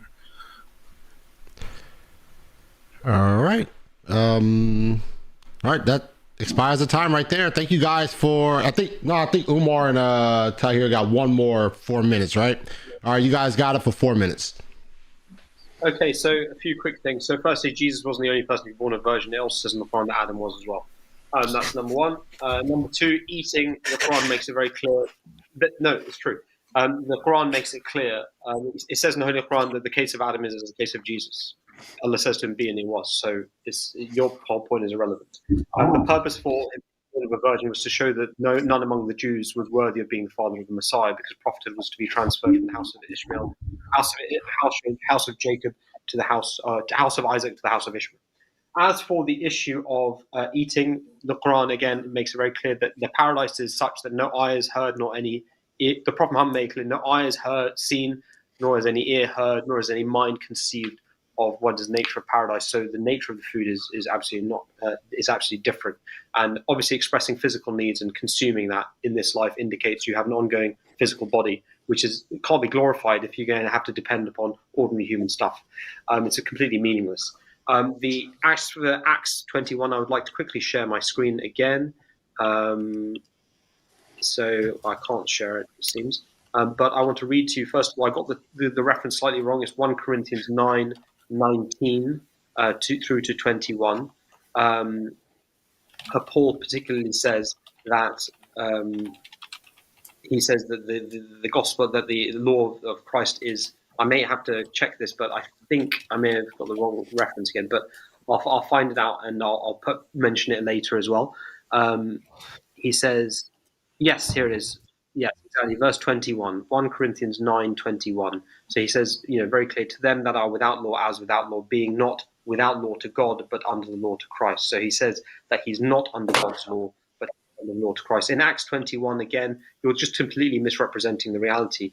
Paul's arrival at Jerusalem, Acts 21:20, he says, when they heard this, they praised God. Then they said to Paul, "You see, brother, how many thousands of Jews have believed, and all of them are zealous for the law." Now, if they're zealous for the law, then why didn't they accept Paul's atoning sacrifice doctrines?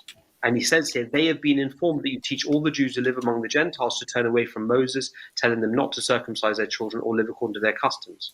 So this idea that there isn't some rift is completely nonsense, and it is about atonement. It's about the relevance of atonement to turning away the need for the law of Moses. Omar? Oh, I didn't know you were coming with Did have anything? Yeah, David, you keep on talking about how something big happened. In your belief, nothing really happened because God apparently demonstrated his omnipotence in a slightly incoherent, confusing way. But ultimately, you believe that Jesus told all of his disciples, by the way, guys, I'm going to be killed, and then I'm going to come back, and I'm going to come back, and it's going to be fine, we're all going to be good. Okay, we're all very confused how all the events of the crucifixion line up with those statements, but that's your belief. So if he comes back afterwards and he's done that, nothing big happened. What actually happened in your view? It went exactly as it was supposed to have done. So they shouldn't have been shocked. They shouldn't have been surprised. They should have said, yeah, that's what I expected, just what we planned for this Sunday, and hopefully this will be commemorated forevermore. This was regular and ordinary according to the knowledge that they already had. What the Gospels actually document is that they are shocked. Now, why are they shocked? Because they didn't think that he would survive. They thought he died. If they thought that he was supposed to survive, why would they be shocked that he's come back? In fact, this was the actual sign. This was the big thing that happened. That Jesus, when he looked like he would die, when he said nothing, he was in his defense, is absolutely heroic. He's before Pilate, and they accuse him of things, and Caiaphas, and he just says nothing. He relies on God, and he was vindicated, and that was the sign of his truth. That was the big thing which proves that Jesus is true. If you don't accept that, then actually you have no real reason to believe that he was a holy and true man. All right. Thank you guys so much for that crossfire. Very engaging. Very, very, very good. Very good. Appreciate you guys so much for your time. And so now we're going to transition to the closing remarks, which will be 5-minute closings. And then after that, we'll have a Q&A. So audience, get your questions in. Some of you guys, man, some of the questions, then you guys put them at super chats too. Some of y'all know y'all wrong. But nonetheless, 5-minute closing, guys. And then we'll jump into the Q&A. So get your questions in, audience. So we have a fantastic Q&A. That said, David and AP, you guys are up for your 5-minute. Actually, you want to switch? Actually, Marlon, if we reversed it, then last time they went first and last. We went with the British style. So. Okay, all right. So Dr. Tahir and Dr. Umar, you guys are first for the for your closing, and so I get you guys up. Let me get your 5-minute timer up real quick because I got the 4-minute up. Let me adjust that to 5. And so, all right. So you guys a 5-minute timer. Then I'll start your time as soon as you guys begin to speak. I want to zoom out for a minute and just take stock of the world that we're in at the moment. We are in a very atheistic, secular world, which has lost a lot of belief in God. And we have, I would say, unfortunately, to a large extent, a kind of Western monoculture that has spread all over the world. And with it has spread an undermining of belief in God and a kind of atheism and secularism that has spread through that. Now, if we look back historically, we can see that this was associated with an increase in scientific knowledge and science and an emphasis on reason. When the West became more rational and more scientific, it had to break away from the Bible. It had to break away from belief in Christianity. That has been the trend, and that accelerated its material development, which spread all over the world. And there's a reason, and I think that reason was very well demonstrated by Ridvan, and for me, what I think is the highlight and the most telling moment of this entire debate, which is when we finally came to the point, which is how do you explain the events and Jesus' behavior and those of his disciples, but especially Jesus' behavior around the time of the crucifixion? He has to appeal to the dual nature of Christ as being both man and God, something which is literally unintelligible because it's saying like someone is both hot and cold at the same time, here and also there. Believing in two separate, completely opposite natures and saying that they are one in one, and then appealing to this to explain otherwise, unintelligible events is anti-rational, as is the belief that God is three and one. These are anti-rational doctrines, which is why the West, as it became more rational and scientific, it had to discard Christianity. The opposite is what you see in the Islamic world and historically in Islam. As they were extremely religious, especially in the early parts, they laid a great emphasis on rational development, on reason, and they hugely advanced the sciences, taking from the Greeks and the Indians and even the Chinese, actually, and developed their science. And as they drifted away from spirituality, as they drifted away from religion, they became less reasonable and rational, we can say, in the contemporary Muslim world. So there's a difference here. The Christian world, as it becomes more rational, it becomes less scientific. In the Islamic world, as it is more religious, it becomes more scientific.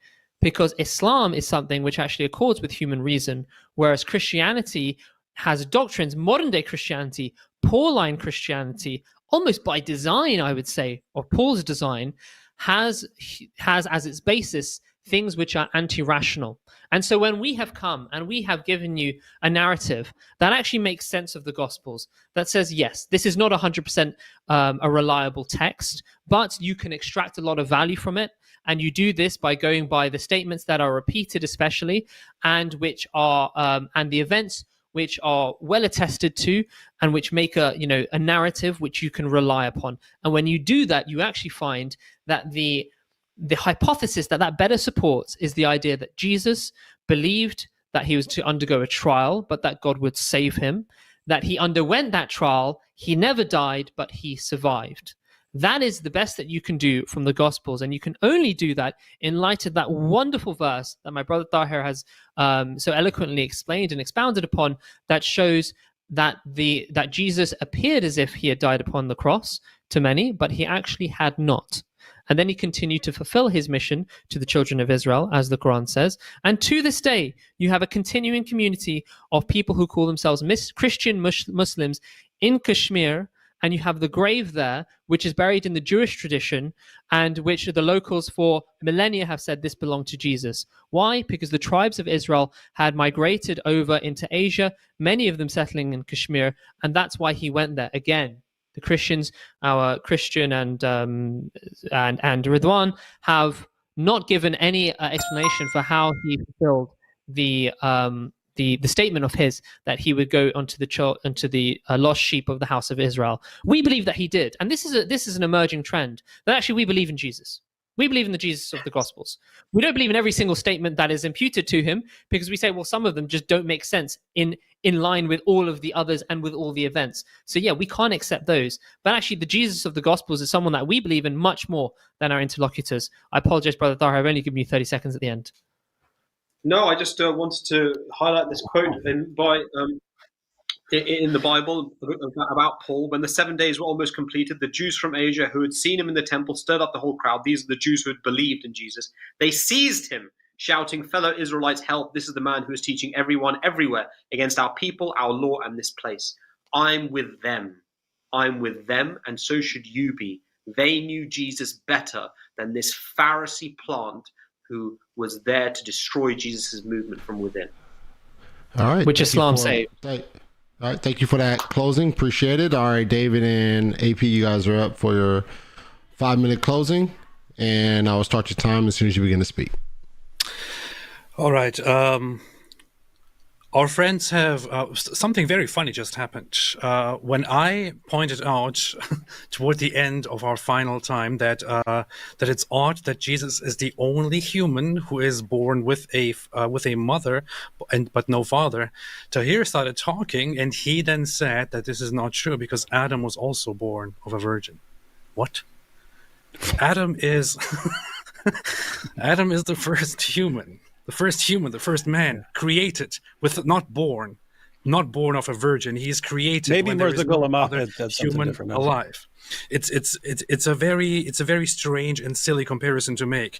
You know what God does in these religions, in these religious beliefs, is that there is no life, and God Himself, He creates life where there is none. He breathes life into something where there is no life and thereby creates life. This is actually a regular Jewish idea that is very strong. This goes into even ancient Jewish mythology of golems and so on, where only a divine being can breathe life into something inanimate and turn it into something living. But you know who else does that in Islam? Very, very funny. In Islam, Jesus also does that. In Quran chapter 3, verse 49, Jesus literally breathes life into clay birds and turns them into real birds. This is a story in the Quran adopted from heretical Christians or Gnostics that emerged later on and who started ascribing different ideas to Jesus to further embellish him because he is God, to explain how he was always God even when he was a child, and they depict him as breathing life into inanimate beings. The Quran adopts this idea, and Jesus is, according to the Quran, the only human who is born of a virgin without a father, and the only person, the only being aside from God who also breathes life into inanimate beings. You know why this happened? It's because Islam adopted Jesus without understanding anything about Jesus. Because Islam, this is what Islam does. Islam is an ignorant religion that comes out of a completely devoid 7th century desert where people believed that the earth was on the back of a whale and dangling around. And Muhammad then adopted these ideas from Jews and Christians and without understanding them and imported whatever he heard. He was called the ear who believes everything that people say. This is directly in the Quran. He adopted Jesus as a figure without understanding anything about him. He adopted Judaism without understanding anything about him, which is why we are left with a completely ignorant but also brilliantly arrogant religion, just like our arrogant friends here who know nothing at all about the Bible, who know nothing at all about the Abrahamic tradition, who are completely disconnected, but who always claim that everyone got it wrong and they got it right. Yeah, so the final thoughts here, he said that they said the dual nature of Christ is absurd. I mean, human beings have a dual nature. The Quran has a dual nature. It's supposedly the eternal speech of Allah and yet a physical book. So if they're once again throwing Islam under the bus, they say science somehow goes against Christianity. All of the pioneers of the scientific revolution were Christians of one sort or another. Check out Science of the Muslim World for a comparison. They said that in my belief, nothing really happened because Jesus rose from the dead and Jesus had been talking about it. So what with the confusion? These guys believed that the Messiah was coming to destroy the Romans. So they weren't taking his words literally when he was saying that he was going to die and rise from the dead. They're wondering. It specifically says it. They didn't understand. Eventually, they came to understand. What could have convinced them that the Messiah was actually dying and rising from the dead? It had to be something big to shake them out of their standard convictions and to shake them out of that ignorance. Them seeing a hobbling body that barely survived crucifixion would not have done that. Jesus actually rising from the dead and proving it to them would. The sign of Jonah, they keep going to verse 7 and then ignoring the verses that come before it where Jonah says that he was dead and in Sheol because they say, well, it says, when my life was fainting away, I remembered the Lord. Yes, he returns to the issue. He starts off with that. Then he returns to it to compare him praying to God and other people praying to idols. You can't interpret verse 6 in the light of that when he says that he was dead. Then at the end, they said Paul was a Pharisee plant. Paul was a Pharisee plant. That's their theory now, that he's a Pharisee who went in there to destroy Christianity, the message of Jesus from within. And yet, how does he do this? By starting the world's largest false religion. Why is that what the Pharisees wanted? So I would say this is insane. And once again, they contradict what Allah says. What does Allah say in Surah 61, verse 14? He says that he aided the true followers of Jesus until they became uppermost. What kind of Christianity became uppermost in the world? The sort that Paul believed in. And therefore, if you say Paul was wrong, he's a plant and so on, Allah helped the wrong guy. Shame on Allah. Poor Allah, once again. All right. Thank you guys for a fantastic debate. Really do appreciate you guys, man. This is a long one, so I appreciate very thorough subject matter as well. I definitely appreciate you guys' efforts in this debate. And so we're going to jump into the Q&A now. And a lot of the questions are sort of like, I don't know if I want to ask them because of the nature of them, and partially because they're not dealing with the subject matter of the debate. They're sort of other questions, but we do have a super chat coming from IP. I think everyone knows IP. Mike Jones. He's kind of popular on YouTube. Mike Jones. Mike Jones. What's up, IP? Thank you for the question and the support, man. This is coming. This is for Dr. Tahir, Dr. Umar. Where in Acts 21 does it say any Christian holds to the swoon theory? Acts chapter 21, verse 21 says the issue was Paul was accused of saying the Jews who are among the Gentiles to forsake Moses. Exactly. Mike, can you hear me?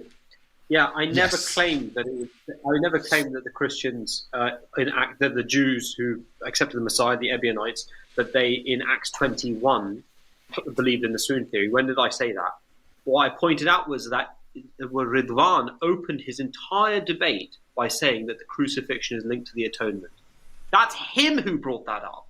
So I demonstrated that in Acts 21, they clearly and categorically reject the atonement. They clearly state that, as I've read it already, James, who was, remember, the brother of Jesus and the leader of the Jews, he'd actually lived with Jesus his entire life. He'd actually known Jesus his entire ministry. He himself says, you see, brother, how many thousands of Jews have believed, and all of them are zealous for the law. This is the law that Paul writes is not necessary to be followed. They have been informed that you teach all the Jews who live among the Gentiles to turn away from Moses, telling them not to circumcise their children or live according to their customs. The reason you didn't have to follow the law, according to Paul, was because Christ's death was made a curse for the law. He was made a curse for you, so that he took the law of the curse of the law upon himself. So the atonement is directly related to crucifixion. So when James here rejects the atoning sacrifice, he's rejecting what Paul himself said, which is that the law is not applicable upon him, which gives the lie. 1 Corinthians 9:19-23, Paul says that he, as a Jew, the law is not applicable upon him, which gives the lie to the idea that he was in actual fact. You're moving the goalpost now. What you actually claimed was that Paul introduced the idea that Jesus died and was crucified and so on. That this was not that he was crucified, he died and was resurrected. That this was not something that was held. You made that assertion. You made that assertion about Acts. You also make it look like the Ebionites were these early Christians. The first sources about the Ebionites are from the 2nd century. I don't know what you're talking about. Okay, guys. Before, all right. Sorry, he's just misquoting me. I didn't say that. I said that Paul claimed that his death and resurrection was revealed to him, not by any man. This is not my word. This is your favorite teacher, Paul. Yeah, and then I quoted him right after. To here, and then I quoted him right after that, where he says he went up to Jerusalem to make sure that it lined up with the teachings of the original disciples. Why do you quote him saying that and leave out the rest? Because it completely refutes what you're saying. If Paul's going against all these guys, guys. He specifically said it. He says your he went claim up was to make sure. All right. We're gonna move on. We're gonna move on from this question. And I should have said. Hold on, guys. I should have said this at the beginning of this Q&A. Is that you guys get 1 minute each uninterrupted. So not only did we violate the 1 minute, but Marlon. Yes. If because we didn't lay out any guidelines for the Q&A. Normally it's whoever the person is, the question is addressed to, they would get 2 minutes, and then the other side can get like a 1 minute optional rebuttal or something like that. If you wanted to keep it orderly, that's as long as you guys are good with, we could roll with that. If you guys are fine with that. Okay. All right. So 2 minutes for the one who's getting the question initially, and then 1 minute for a response from the other team. All right. Let's roll with it. All right. So see what you did, Mike. You got the Q&A all roughed up, man. See that, Mike Jones? Shame on Mike Jones. Shame on you. Don't go to Mike. Don't go to Inspiring Philosophy. All right. Let me. All your shame, so there's no shame to be All right, let me see these questions. These questions are tough, man, because you got a lot of these comments who are just off the wall. So it's really some really of Atheist fans coming over. Some of Atheist fans trying to. Here's a question, and this is for Dr. Tahir, Dr. Umar. It's a question, but it may play some relevance in how the Muslims participated or interpreted the crucifixion, so to speak. So let me see what you guys think here. This is coming from Answering LDS, and the question, thank you for the super chat as well, Answering LDS. The question is, where were the Muslims in history before Muhammad? So perhaps this question could be applied to the understanding of the crucifixion, perhaps. I don't know. What do you guys think? Omar, you're muted.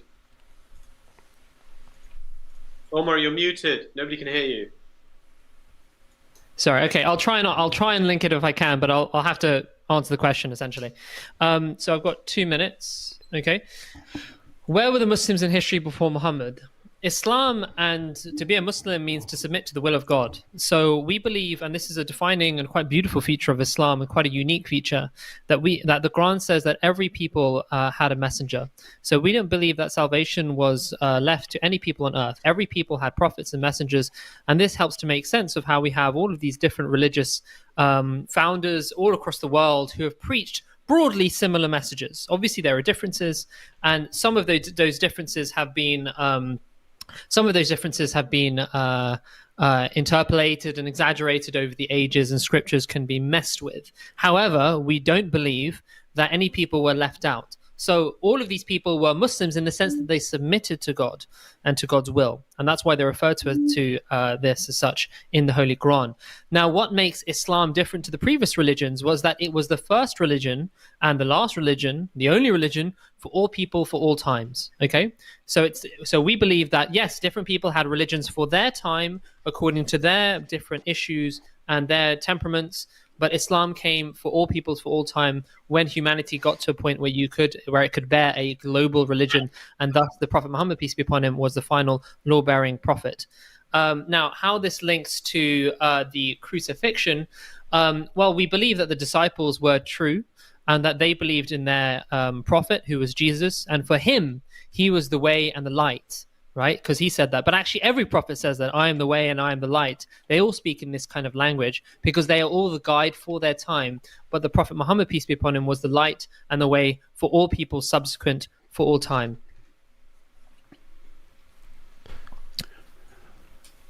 So we get a minute. Yes, sir. Yeah, I just want to point out, interestingly, on the issue of previous Muslims, because the issue is you go back to people and it's like they don't sound like Muslim, but the early generations of Muslims did believe that these previous generations were Muslims, and that included the disciples of Jesus, but interestingly included the Apostle Paul. So one of the most respected Muslim commentators of all time, Qurtubi, commenting on Surah 61, verse 14, which I quoted, said, "It was said that this verse was revealed about the apostles of Jesus. May peace and blessings be upon him." Ibn Ishaq stated that the apostles and disciples that Jesus sent to preach there were Peter and Paul, who went to Rome. And you have other commentators like Tabari and so on who agreed, but why they were looking at history through the lens of what the Quran says. The Quran says that these guys were Muslims. The Quran says that Allah aided the true followers of Jesus, and therefore they were forced to conclude Peter, Paul, all these guys were Muslims because that's what the Quran says. All right. But how are we doing this now? We're getting like two minutes, and for one. 2 minutes. No, it's 2 minutes for the 2 minutes for whoever the question is directed at. I'm guessing most of the questions will be for Tahir and Umar. That sounds like a terrible idea, but I'm not surprised since David suggested it. Yeah, we're trying to be. If a question's directed to them, then the question's directed to them. All right, I'm trying to. I'm working vigorously to try to find questions for David and AP. Let me see here. I don't mind equalizing it if that's fairer for everybody. I don't mind that. What's that? I don't mind equalizing refutation time, but I mean, if you feel that's fairer, as in 2 minutes, 2 minutes, I don't mind. No, we can. I think we keep it. I think we keep it at 2 minutes, 1 minute. That's fine. That's fine. I think it's fine. Tahir was just trying to avoid hearing AP complain. Oh. All right. So Agnostics. let me see. Am I right? They always complain. All right. Here is a question. It's difficult. Some of these questions are rough, man. Oh, man. We're very much used to it, so don't worry about it. Just throw it at us. I'm okay Right, with sitting here and just listening. It's fine. So here's a question here. The Muslims appeal to explanatory power, probability, etc. to support their view. Are you not aware these criterion are why most scholars conclude that Jesus was crucified? So, Imran, if you don't mind. So I fully agree. There's nothing in the Islamic text of the Quran which states that Jesus wasn't crucified. In fact, as I've highlighted multiple times, when the words of the Quran state, وَلَكِنْ شُبِّهَ لَهُمْ, but rather he appeared to them as so, in other words, as one dead, right? It meant that they actually had to be looking at him. If I say Marlon's here, he looks very hale and hearty today. That cannot be a true statement unless I'm actually looking at Marlon. If Marlon's in another country and I'm looking at a guy who looks like Marlon, then my statement unknowingly is wrong. So when God says in the Quran that he was made to them to appear as one dead on the cross, then it must mean that Jesus was present before them. This demonstrates clearly and categorically that the substitution theory is absolutely false. That has no place in Islam. What it actually comes from, the substitution theory, is the fact that a large number of Christians accepted Islam in the 7th century, in the 8th century, in the 9th century. They brought with them the belief in the ascension of Christ. But what they had to do is they had to put the ascension of the Christ prior to the crucifixion, because they couldn't have it existing after a death and resurrection event, because that's contrary to what the explicit words of the Quran state. So what they did was they then took the ascension idea, put it before the crucifixion, said somebody else was crucified, but that's contradicted by the Quran itself. So in answer to your question, we accept that he was put on the cross, but what we say is that he survived the crucifixion, and that is what is borne out by the events of the crucifixion, principally, the evidence that he actually survived the crucifixion was that he survived the crucifixion. He was seen after the crucifixion with his wounds asking for food, which in any normal circumstance, you see a person after an assassination attempt, you would conclude that they survived rather than that they died and were resurrected. All right. We actually, it's interesting because we actually agree on something. We agree that substitution theory, which has historically been the dominant Muslim view, is very problematic. So we agree on that. And I would kind of part ways with AP in that I believe that 4:157 is open to multiple interpretations, especially when you bring in other Quran. I think it sounds very clear on its own, but when there are other verses, I think you can interpret it in light of other verses, but at best, I would say that it's ambiguous. As far as Jesus' death by crucifixion, my goodness, Jesus said that it would happen. His apostles went to their bloody death saying that he died on the cross and rose from the dead. We have multiple witnesses. We have Jewish sources, Roman sources, Christian sources in the Bible, Christian sources from the next generation of Christians. Again, people who knew the apostles. Polycarp knew the apostle John. You know what Polycarp didn't say? He didn't say, Paul's a liar and he contradicts John.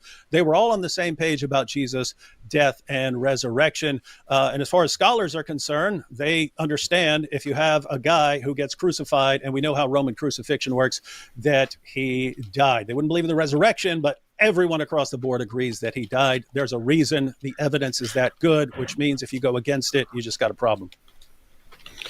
You see how the Ahmadis have quickly bewitched David so that he starts agreeing with them.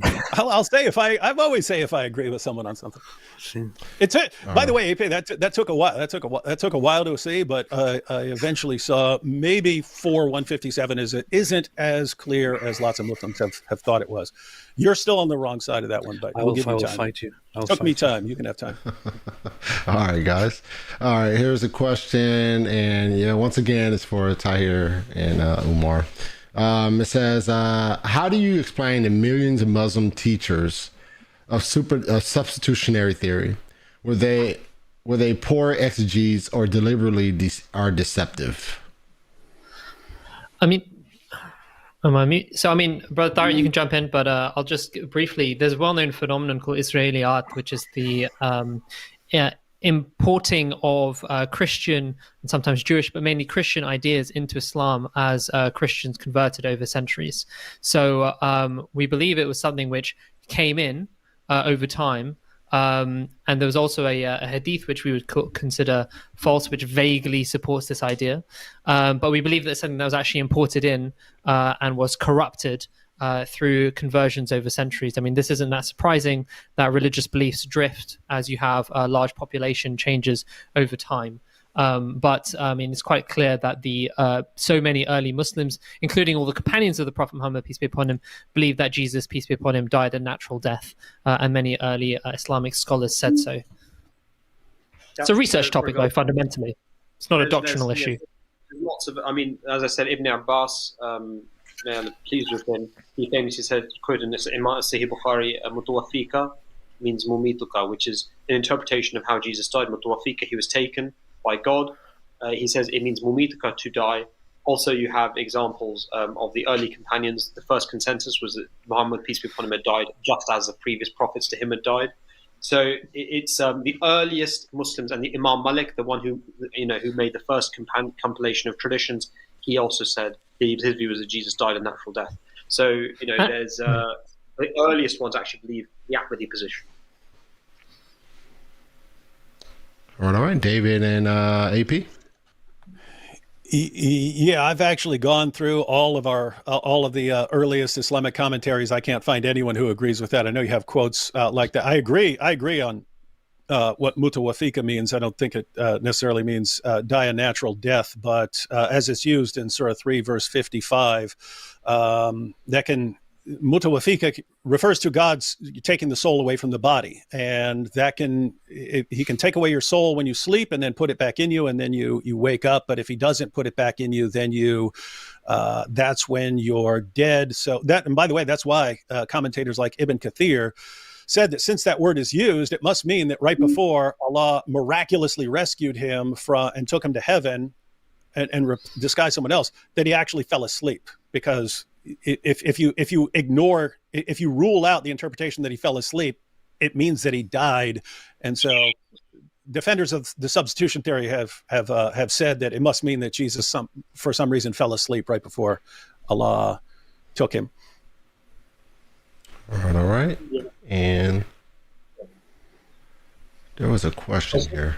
I asked this one right here. This is for both of you guys, both parties, both teams. And I'll let if it's David. Both, then we could go 2 and 2. Mm-hmm.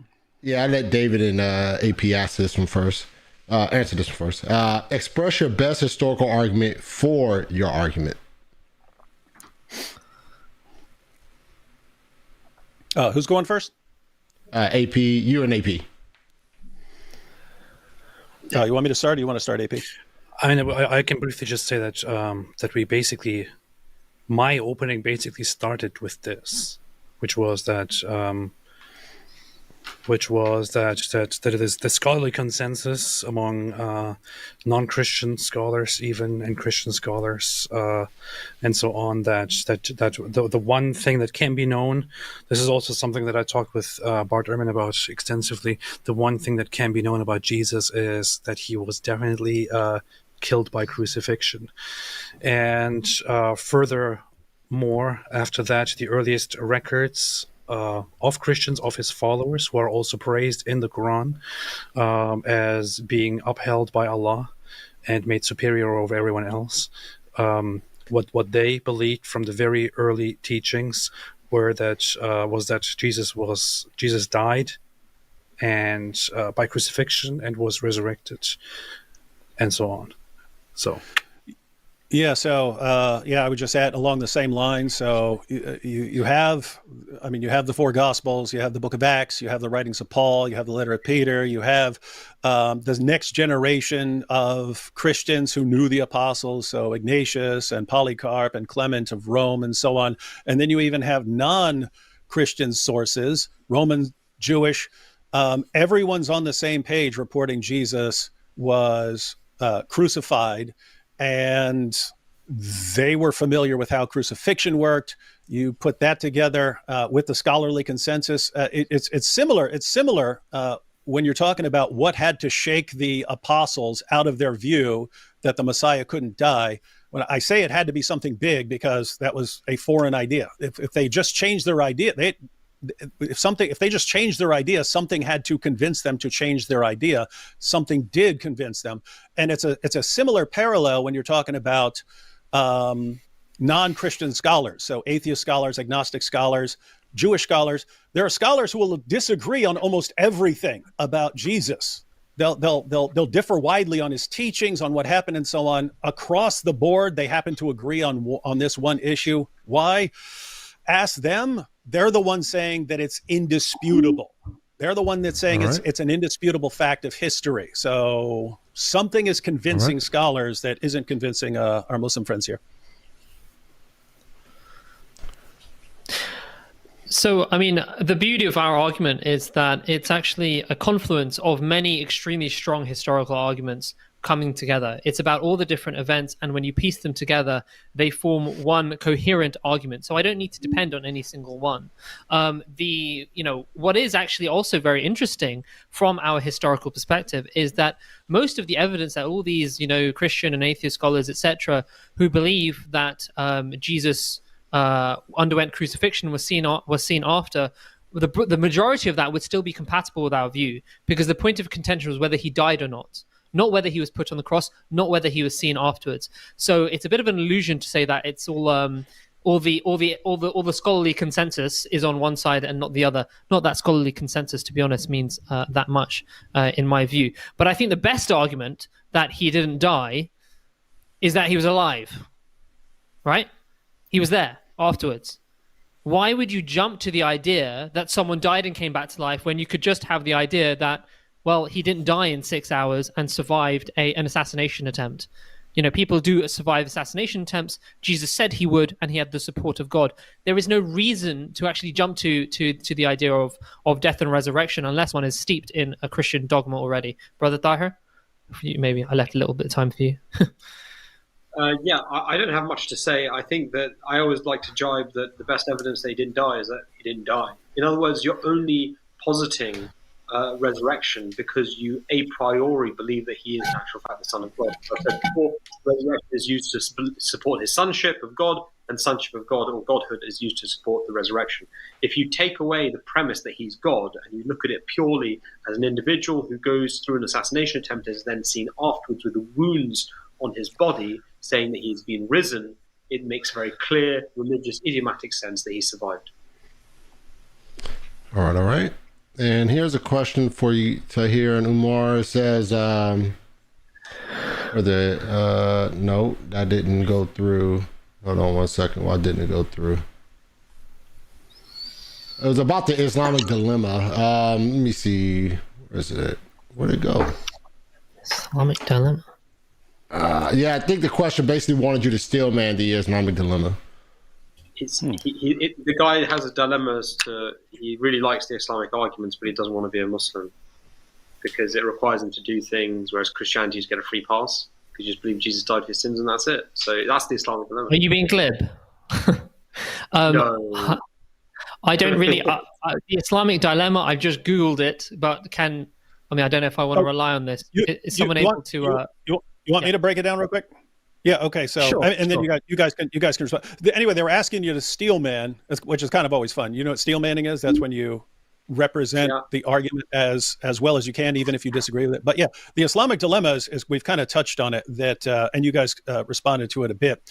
But the Quran, Surah 7, verse 157, Surah 3, verses 3 to 4, 547, 568, 566. These passages talk about the gospel, and Surah 5 verse 68 says that the Jews and Christians have no ground to stand upon unless they stand upon the Torah, the gospel, and all the revelation that has come to them from their Lord. So the Quran is affirming the Jewish and Christian scriptures, and yet the Quran contradicts the Jewish and Christian scriptures on fundamental doctrine. So the dilemma, when it's said as a dilemma, it goes like this. Either Christians have the inspired, preserved, authoritative word of God, or we don't. We've got something corrupt or something like that. If we have the inspired, preserved, authoritative word of God, Islam is false because Islam contradicts what we have. If the other possibility, if we don't have the inspired, preserved, authoritative word of God, Islam is still wrong because the Quran affirms the inspiration and the preservation and the authority of our scriptures. It says things like no one can change Allah's words and things like that.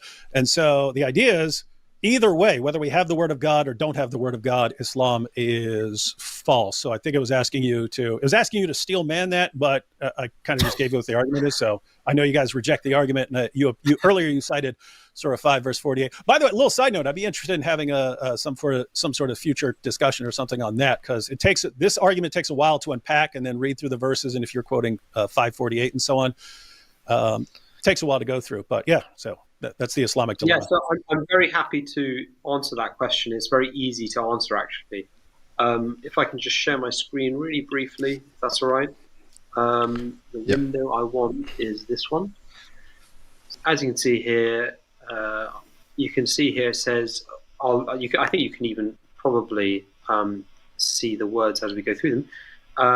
وَلْيَحْكُمْ أَهْلُ الْإِنْجِيلِ بِمَا أَنزَلَ Allahu fihi, and let the people of the gospel judge according to what Allah has revealed in it.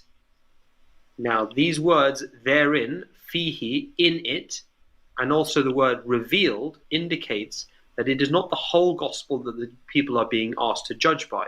It is what is revelation therein, not the opinions of men, not the opinions of this person wrote this and this and this. Islam takes a very different view on what is revealed. A person writing his thoughts and his feelings about things doesn't make it revelation, okay? What is revealed is what God says and also what the prophets say in his name, okay? So if you wanted to take the red line gospel, you could take that and look at that, for example. But in particular, when we look at the fact that Jesus, in actual fact, himself preached and taught us and told us that his words would be interpolated, there would be corruption, there would be weeds sown among the wheat. There would be one who would enter the gate of his disciples, not through the gate but through climbing over the fence. This is what Paul did. He claimed a vision falsely, and then he contradicted his vision three separate occasions. When he told about his vision, he gives all the different accounts. One he can see and he can't hear. The other one he can hear, he can't see. He's clearly lying and making it up so he could pretend to be a follower of Jesus, which is why the disciples then look at him, and when they first meet him, it says that they were afraid of him. So I don't know if you can see me now, but so this is what I would say is the simple argument, is that in particular, and I'll summarize here, in particular what is revealed especially refers to Jesus' parables. This is why Jesus spoke in parables, because he knew his teachings would be interpolated after him. So he spoke in a way, in giving teachings through stories such that they cannot be interpolated. And so what the Christian should judge by is the teachings of Jesus in terms of his parables. And if you read the very next verse, it also tells you that the Qur'an is the guardian over the book, over all of the scriptures. So you have to actually follow the Qur'an for the correct doctrines. All right. And here is a question here. Let me get it, find it. I'm going to try to smooth this question out a little bit. Thank you for the super chat. It says, good job to Secret Christian AP and the Nerdy Old Man. For Muslims, why would Allah knowingly start a false religion by being deceptive? Can I This is What's that? Yeah, the question is... Question for Muslims. Okay, I saw AP and Nerdy Old Man. Someone, you should block that person for insulting us, James. Marlon. I keep saying James because I normally do debates with on Modern Day Debate, and that's James. So sorry about that, Marley. Yeah. This is a very interesting question. My brother can elaborate. I'll give a brief answer because I know we only have a minute or two. We believe that Jesus was actually eminently successful in his mission to preach unto the 12 tribes of Israel, Messianic Judaism. And what we believe was allowed to spread as Christianity was Paul's teachings, which spread not in Asia amongst the tribes of Israel, but amongst others, especially the Europeans. And that's why it became a predominantly European religion. Meanwhile, the Messianic Christianity, or the Messianic Judaism, rather, I should say, was something which, there is evidence for in the first 7 centuries of that millennium. And then we believe that they became Muslim. So actually, Paul was unable to corrupt and unable to undermine Jesus's core mission to preach to the tribes of Israel, but he was allowed, or rather those teachings were allowed to spread amongst the pagans, because from our view, we don't mean to be insulting here, but this is misguidance upon misguidance. So they're already in spiritual darkness, and a different form of misguidance spread among them, and that was not something which undermined Jesus' core mission. So Jesus was successful, incredibly successful in our view. However, this doctrine, or these doctrines of Paul's, was allowed to spread, and ultimately Islam would come to defeat it doctrinally. And we actually believe that this is a particular Ahmadiyya interpretation, that the modern-day Christianity constitutes the doctrinal aspect of the Antichrist, because it is literally anti-Christos, it is anti-Christ, and it is associated with the civilization that has caused a lot of harm around the world. So we believe that the Messianic Islam in Ahmadiyya Islam has come as an antidote to that. All right, David and AP. The accusation against deception would apply more clearly and obviously to substitution theory, where Allah is actually deliberately disguising someone else to make him look like Jesus. So it wouldn't quite apply to Ahmadis in the same way. Although you'd have to wonder, because again, Allah says that He helped the true followers of Jesus until they became uppermost, and guess what? The uppermost version of Christianity affirms Paul. And you still stuck with the issue on Jesus, because now we have that you should affirm the parables of Jesus, or we should believe in the parables of Jesus. In the parable of the tenants, Jesus says that they're going to say, "This is the heir, come, let's kill him, and the inheritance will be ours." And they took him and killed him and threw him out of the vineyard. And so even in Jesus' parables, He says he's going to be killed. And yet we wouldn't take that. It must be the Apostle Paul writing the parables of Jesus, I guess. I don't know. All right. And here's a question here for both sides. David and AP, if you guys want to take this one first. How likely is it a man would have survived the crucifixion just based upon survival rates of crucifixion? Do you want me to answer, or you want to answer, AP? You can go ahead. Okay, on the issue of survivability, we have a record of one person surviving crucifixion when they were deliberately trying to make him survive crucifixion.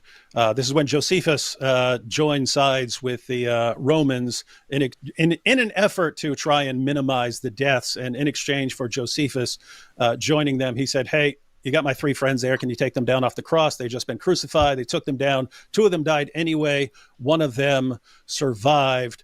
The Romans crucified and estimated, I think, between 100,000 and 350,000 people. We have a record, as far as I'm aware, of 1 person surviving who was, they tried to get him to survive. So you have to say extremely, extremely, extremely, extremely, extremely, extremely low probability of someone surviving crucifixion. And when you just come in and say, well, but he was wrapped in spices, and those are healing spices, or aloes and myrrh or whatever. Yeah, that will help with the sunburn. As far as our Ahmadi friends claiming that Nicodemus discovered the cure for crucifixion, that aloes are the cure for crucifixion, I would say this is borderline more miraculous than believing in the resurrection. Difference is Jesus said he would die and rise from the dead. His disciples said he died and rose from the dead. Even modern scholars, atheists and agnostics, agree that he died by crucifixion.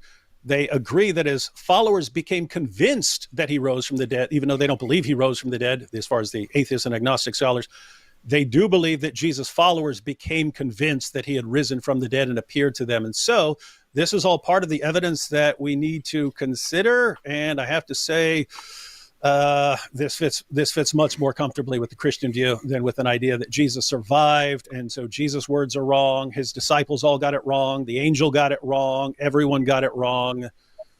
Scholars have got it wrong. Everyone's just wrong about this, except for Ahmadis. Maybe we could test it. Can I chime in there if that's right, Omar? Yep. So, yeah, this was to both of us. Yep. Great. The reality is the Holy Quran in chapter 5, verse 14 is very clear that previous scriptures have been interpolated. And this speaks slightly to your question about, this speaks to what you've just said, David, but also to your question about the Islamic dilemma. It says, so because they're breaking their covenant, we have cursed them and have hardened their hearts. They pervert the words from their proper places and have forgotten a good part of that which they were exhorted. And so it goes on. So the Quran is of the view that the Bible has been interpolated. And that's why we, in our arguments, we depended upon the actions. Words can easily be inserted into text. And biblical criticism now knows that there have been multiple versions of the Bible with multiple different sections of the text being removed and added. The easy example is the ascension of Luke. The ascension of Jesus at the end of Luke does not exist in the earliest scriptures. So we know, therefore, that there have been interpolations of the Bible. This issue that you raised in terms of how long, how likely is a person to survive crucifixion? Simple answer is if God wants to save somebody, then he can do so. The more elaborate answer is that Josephus, as you've just heard, he saw 3 of his mates up on a cross. He asked them to be taken down and one of them survived. I'm not a mathematician, but 1 in 3 means 33%. I'm not saying 33% of individuals who were crucified survived. What it shows is that 33% of individuals survived if they were taken down and had medical treatment administered to them, which is exactly what happened to Jesus, because the doctor was there who applied, Joseph of Arimathea and Nicodemus the doctor, they applied the healing herbs and they kept him safe in the sepulchre, away from animals, away from the elements, etc., where he healed. And when he came out, he was dressed as a gardener, had the wounds, told Doubting Thomas, feel my wounds. He had clearly fresh wounds from the whole event. So the answer is 33%, as far as we know, as long as you get medical care administered to you shortly after you're put up. All right. We have about 9.5 minutes left in the Q&A, guys. So we are sailing along here. And this question is coming from AOC. Thanks for the support, AOC. This question is for Umar and Tahir. Based on what you presented here tonight, what would you say to someone who claims that you've been brainwashed from birth? I think I'd represent all of the. Sorry. Hold on 1 second. Make sure you don't appeal to the hypostatic union of Christ when answering this extremely well-developed question. I think I would represent all of the evidence that we've given. We've tried to give a rational presentation justifying our beliefs. I think we've been successful in doing so. This looks like denialism, and I'm not just saying that because I'm a psychiatrist. All right. Well, I would say that the best way to respond to any of this would be, of course, that 1,900 years after the death of Jesus, somebody came along and brought everyone the truth that nobody understood, and then even corrected the Qur'an, even corrected the Muslims on the Qur'an when they didn't understand it either. And that was Mr. Mirza Ghulam Ahmad, who knew the truth, who knew everything. He was so wonderful. He brought all the amazing information, which our friends also, by the way, when we addressed, when I, for example, asked for evidence for early writings on Hindu texts, or early writings by Hindus that they saw some Jesus-like guy, they said they made it look like this is just some little side piece of evidence and all that. It's not really. Mirza Ghulam Ahmad, whom they religiously follow and pretty much take as lords beside Allah by the Quran's own statements, by the Quran's own logic, because they take his word over Allah's word, he made it a very big thing that Jesus did indeed live a life after he was crucified, and that he appeared in India and so on. Bunch of nonsense that was written together by some guy who should not be trusted by anyone. So. Marlon, I only used 30 seconds of our time. Can we use the minute and a half left? No, if I may, I didn't answer at all, and Umar only spoke for 30 seconds, and I was going to speak, but then AP came in, which I let him. Do you mind if I just say something quickly? Yeah, go ahead. Thanks. So a lot of that is just, unfortunately, completely false. We do not take the words of Mirza Ghulam Ahmad above the words of God in the Quran. This is just patent falsehood, and just shows his level of education, but also shows how desperate he is, that he's resort to open falsehood to try and make some form of a substantial point, which he's failed to do so. The reality is that we have not been brainwashed at all, and he highlights that, Mirza Ghulam Ahmad came 1900 years later. Well, actually, it was prophesied by the Prophet Muhammad that when the Messiah comes, he would break the cross. This was one of his major tasks. And by Mirza Ghulam Ahmad alayhi salam, peace be on him, demonstrating that Jesus in actual fact survived the crucifixion, and therefore there was no atoning sacrifice, and even identified his tomb in Kashmir, that is the fundamental of Christianity and utterly shatters it. And it may not be you, AP, and it may not even be your children, but I tell you, it will be your grandchildren, your great-grandchildren, and your great-great-grandchildren who will accept this understanding, because it is logical, it is sensible, and it accords to the facts better than appealing to the hypostatic union of Christ. We can all see you're gradually morphing from a Muslim to an atheist into a Christian. How could we be so stupid that we do not see the truth that Mirza Ghulam Ahmad was sent here for all humanity in the end, and that all humanity was led astray, that Allah allowed the emergence and the creation of a great false all right, guys. Okay. Guys. All right, I'm gonna have to mute you guys. I'm gonna mute you guys. All right, guys. Let's move on. I was quiet. Yeah. David, man. Mockery is a proof of failure. You started the mockery. Okay, guys. All right, guys. Yeah, you're literally the hypostatic union. You did start the mockery. So you mock, and then when we respond, you make it look like we are. It's a valid point. You appeal to the hypostatic union of Christ. I didn't appeal to it. You did. Guys. Okay. You did. Then you told Umar not to use it in his explanation. So that's clear mockery. So. All right. Yes, All right, even scale, guys. Even scale there. All right, both of you guys did it. All right, we're good. All right, so we're about almost four and a half minutes there. Then we're almost done. All right, so this question for David and AP. This question is not really in line with the subject matter that we're debating, but I'm running out of questions that are reasonable. That has to do with the subject matter. So this question is for AP and Dave. What is your response to the claim made that the Jews who seized Paul were believers in Jesus? Oh, that's pretty straightforward. Yeah, you had the vast majority of Jews did not believe that Jesus is the Messiah. James, and you see this in the writings of Paul, you see it in the book of Acts. James and Peter were focused on sharing the gospel with Jews. Paul was focused on sharing the gospel with Gentiles. And so he's telling the Gentiles, which, by the way, Peter and James agreed with, the Gentiles do not have to follow the law in order to follow Christ. They can go directly to Christ. It's a different scenario. It's a different scenario with Jews who are born Jews and continue to follow the law. When Paul gets to Jerusalem, James says, hey, the Jews here, the ones who believe, they're convinced that you're going around the world telling Jews to forsake the law of Moses. We know it's not true. He's not saying, hey, repent. He's saying, we know this is a rumor that people are saying, hey, you're telling Jews to no longer be Jews, and so on. It is an interesting issue for Paul because he believes that Jews ultimately aren't justified by the law. He's very clear on that. He's talking about like the Jewish customs and so on, the Jewish rituals and customs. Keep in mind, the original Christians, they kept going to the temple. They kept going to the temple. That includes the Apostle Paul. So what you have is James is saying, hey, there are people who are zealous for the law, who have believed in Jesus. They think you're going around the world telling people that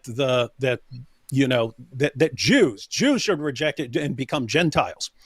Paul reacts to this by performing the temple rites and so on. After that, you have Jews who hear about Paul, and guess what? There were way more Jews who were upset with Paul for going around preaching that Jesus is the Messiah than there were Jewish believers in Christ. So when it talks about, you see the trial, you see these guys coming up, right? You see these guys, they plot to kill Paul. Paul goes up and he has to stand trial and so on.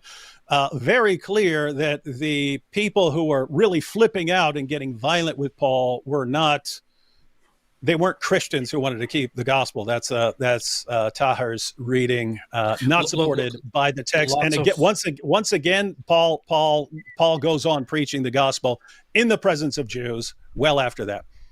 There is significant text within the epistles that is dedicated to resolving a dispute between the Jewish Christians or the Judaizers and the regular Christians who abandoned the idea that you should be circumcised and obey the law word by word and so on. This has nothing to do with the whole aspect of Jesus' death and resurrection and atonement and things like these. It is primarily and vastly about the law and how it applies to Christians. So to make it look like this is all about the death and crucifixion and resurrection and atonement and so on of Jesus is a deflection and is rather dishonest in all honesty.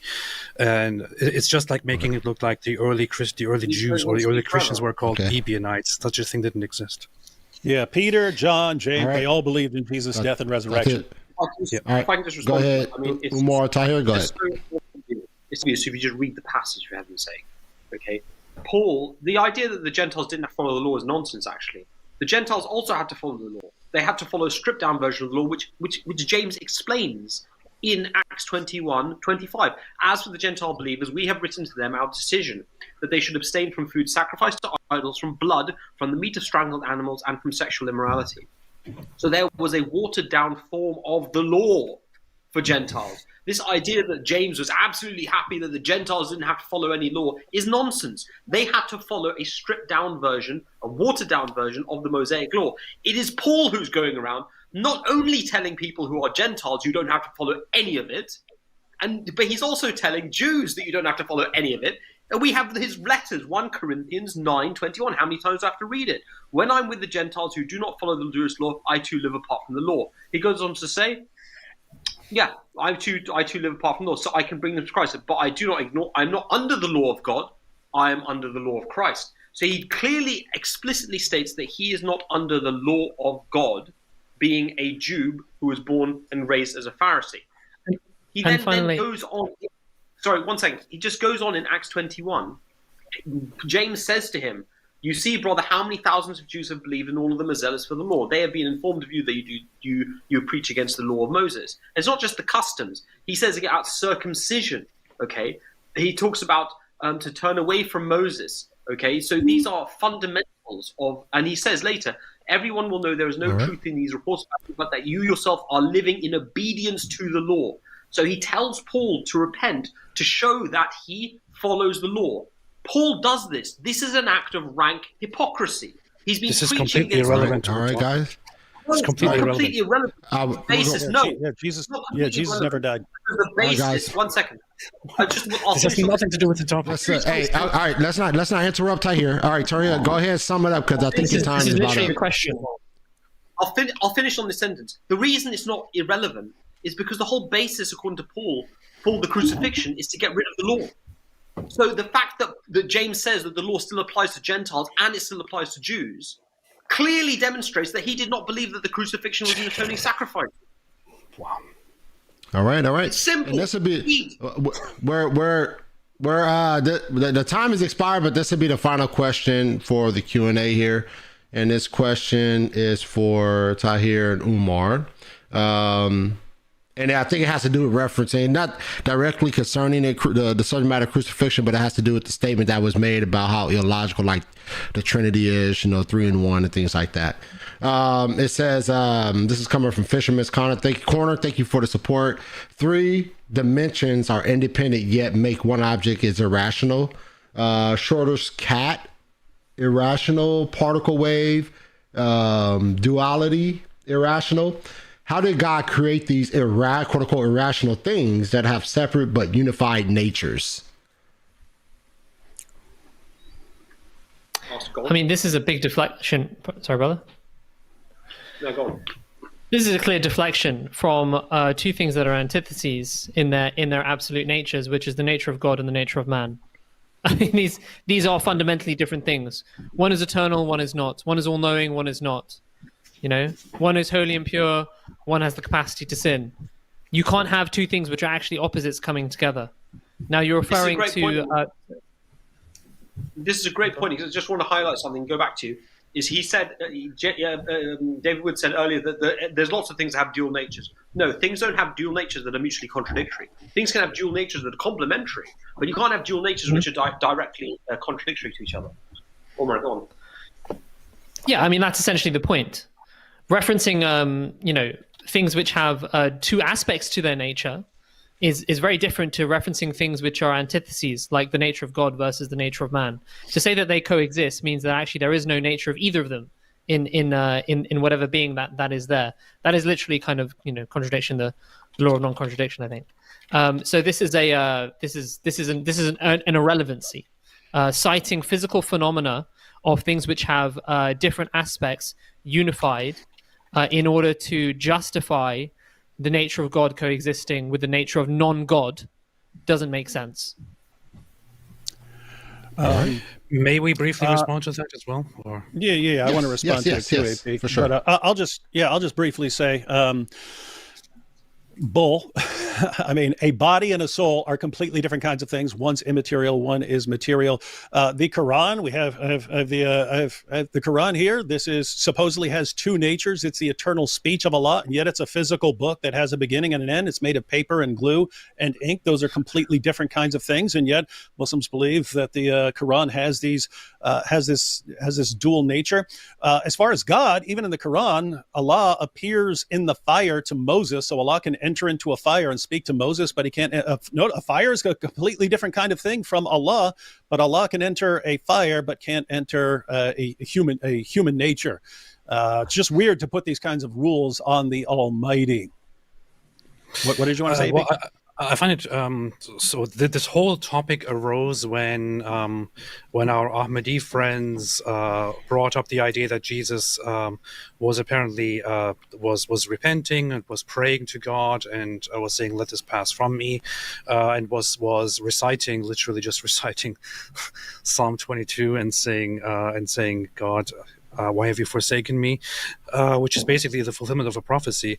When I, in response to all of that, brought up that this is merely, this is understood to be depicting Jesus's human experience, which has great significance in the entire narrative of the gospel, then the Ahmadi side started banging on about the hypostatic union, which is very funny because I didn't say anything about. I gave examples of the divine and human nature. I even gave different examples. My example wasn't just the hypostatic union. I don't know why we are so focused on the hypostatic union. I said that it was understood that Jesus has a human experience, which serves a certain purpose, and there have been in Christology numerous different ideas in order to explain Christ's nature, his divine nature and human nature, and how to reconcile it, and so on. It is not considered controversial that Jesus has a human nature while he's also divine, or that Jesus has a human aspect while he's also divine. If you want to discuss about the different aspects of Christology, you can continue and discuss about how logical or illogical that is to you. However, that is completely irrelevant to the point at hand, which is that Jesus was merely expressing the human experience. All right. Well, guys, that wraps up the debate and Q&A. I appreciate you guys for a very lively debate, entertaining debate, and educational debate. I definitely appreciate you guys' efforts and everything.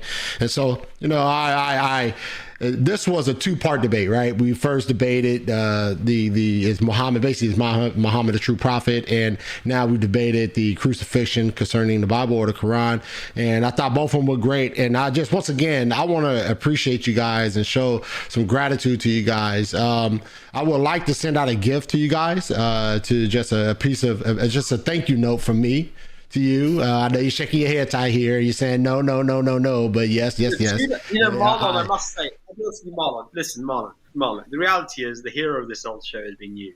You've been such a good moderator throughout both debates, and you've been completely fair. You're a passionate Christian, okay? You're a passionate Christian, and yet you've been so fair to us. I can honestly say, hand on heart, I don't think any Muslim moderator would do any better than what you've done. You've done a great job.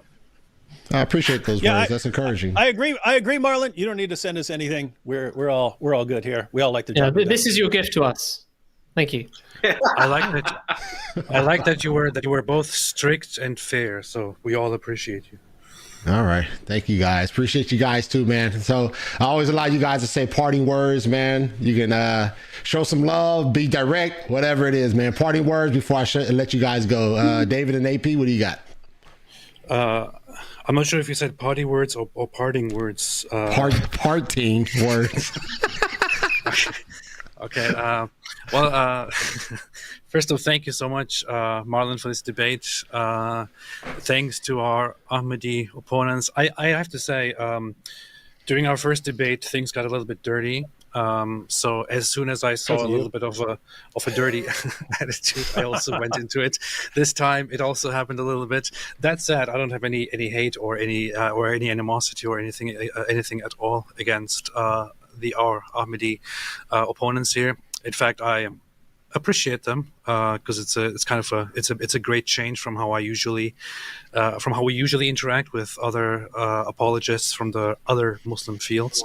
So. Despite our disagreements and all the petty stuff, thanks, guys. And no thanks to you, David. My thought is kind of along the same line. I can argue with someone and be absolutely, forceful and stuff and not have any ill feelings afterward. There are certain people, like they're saying they're going to slaughter me in the name of Allah or something like that I would have a problem with. Arguing about disagreements over passages and so on, I don't have any, I don't walk away enraged that someone disagrees with me. I've always had kind of more of a soft spot for Ahmadis than lots of other people, just because, as I mentioned earlier, my best friend in college was a Muslim and he was an Ahmadi, and it was just weird for people to come along later and say they're not real Muslims. Like, what are you talking about? He just spent the last 4 years trying to convince me that Muhammad's a prophet and that the Quran is the word of God. Seems very, very, very weird to me to say not Muslims and so on.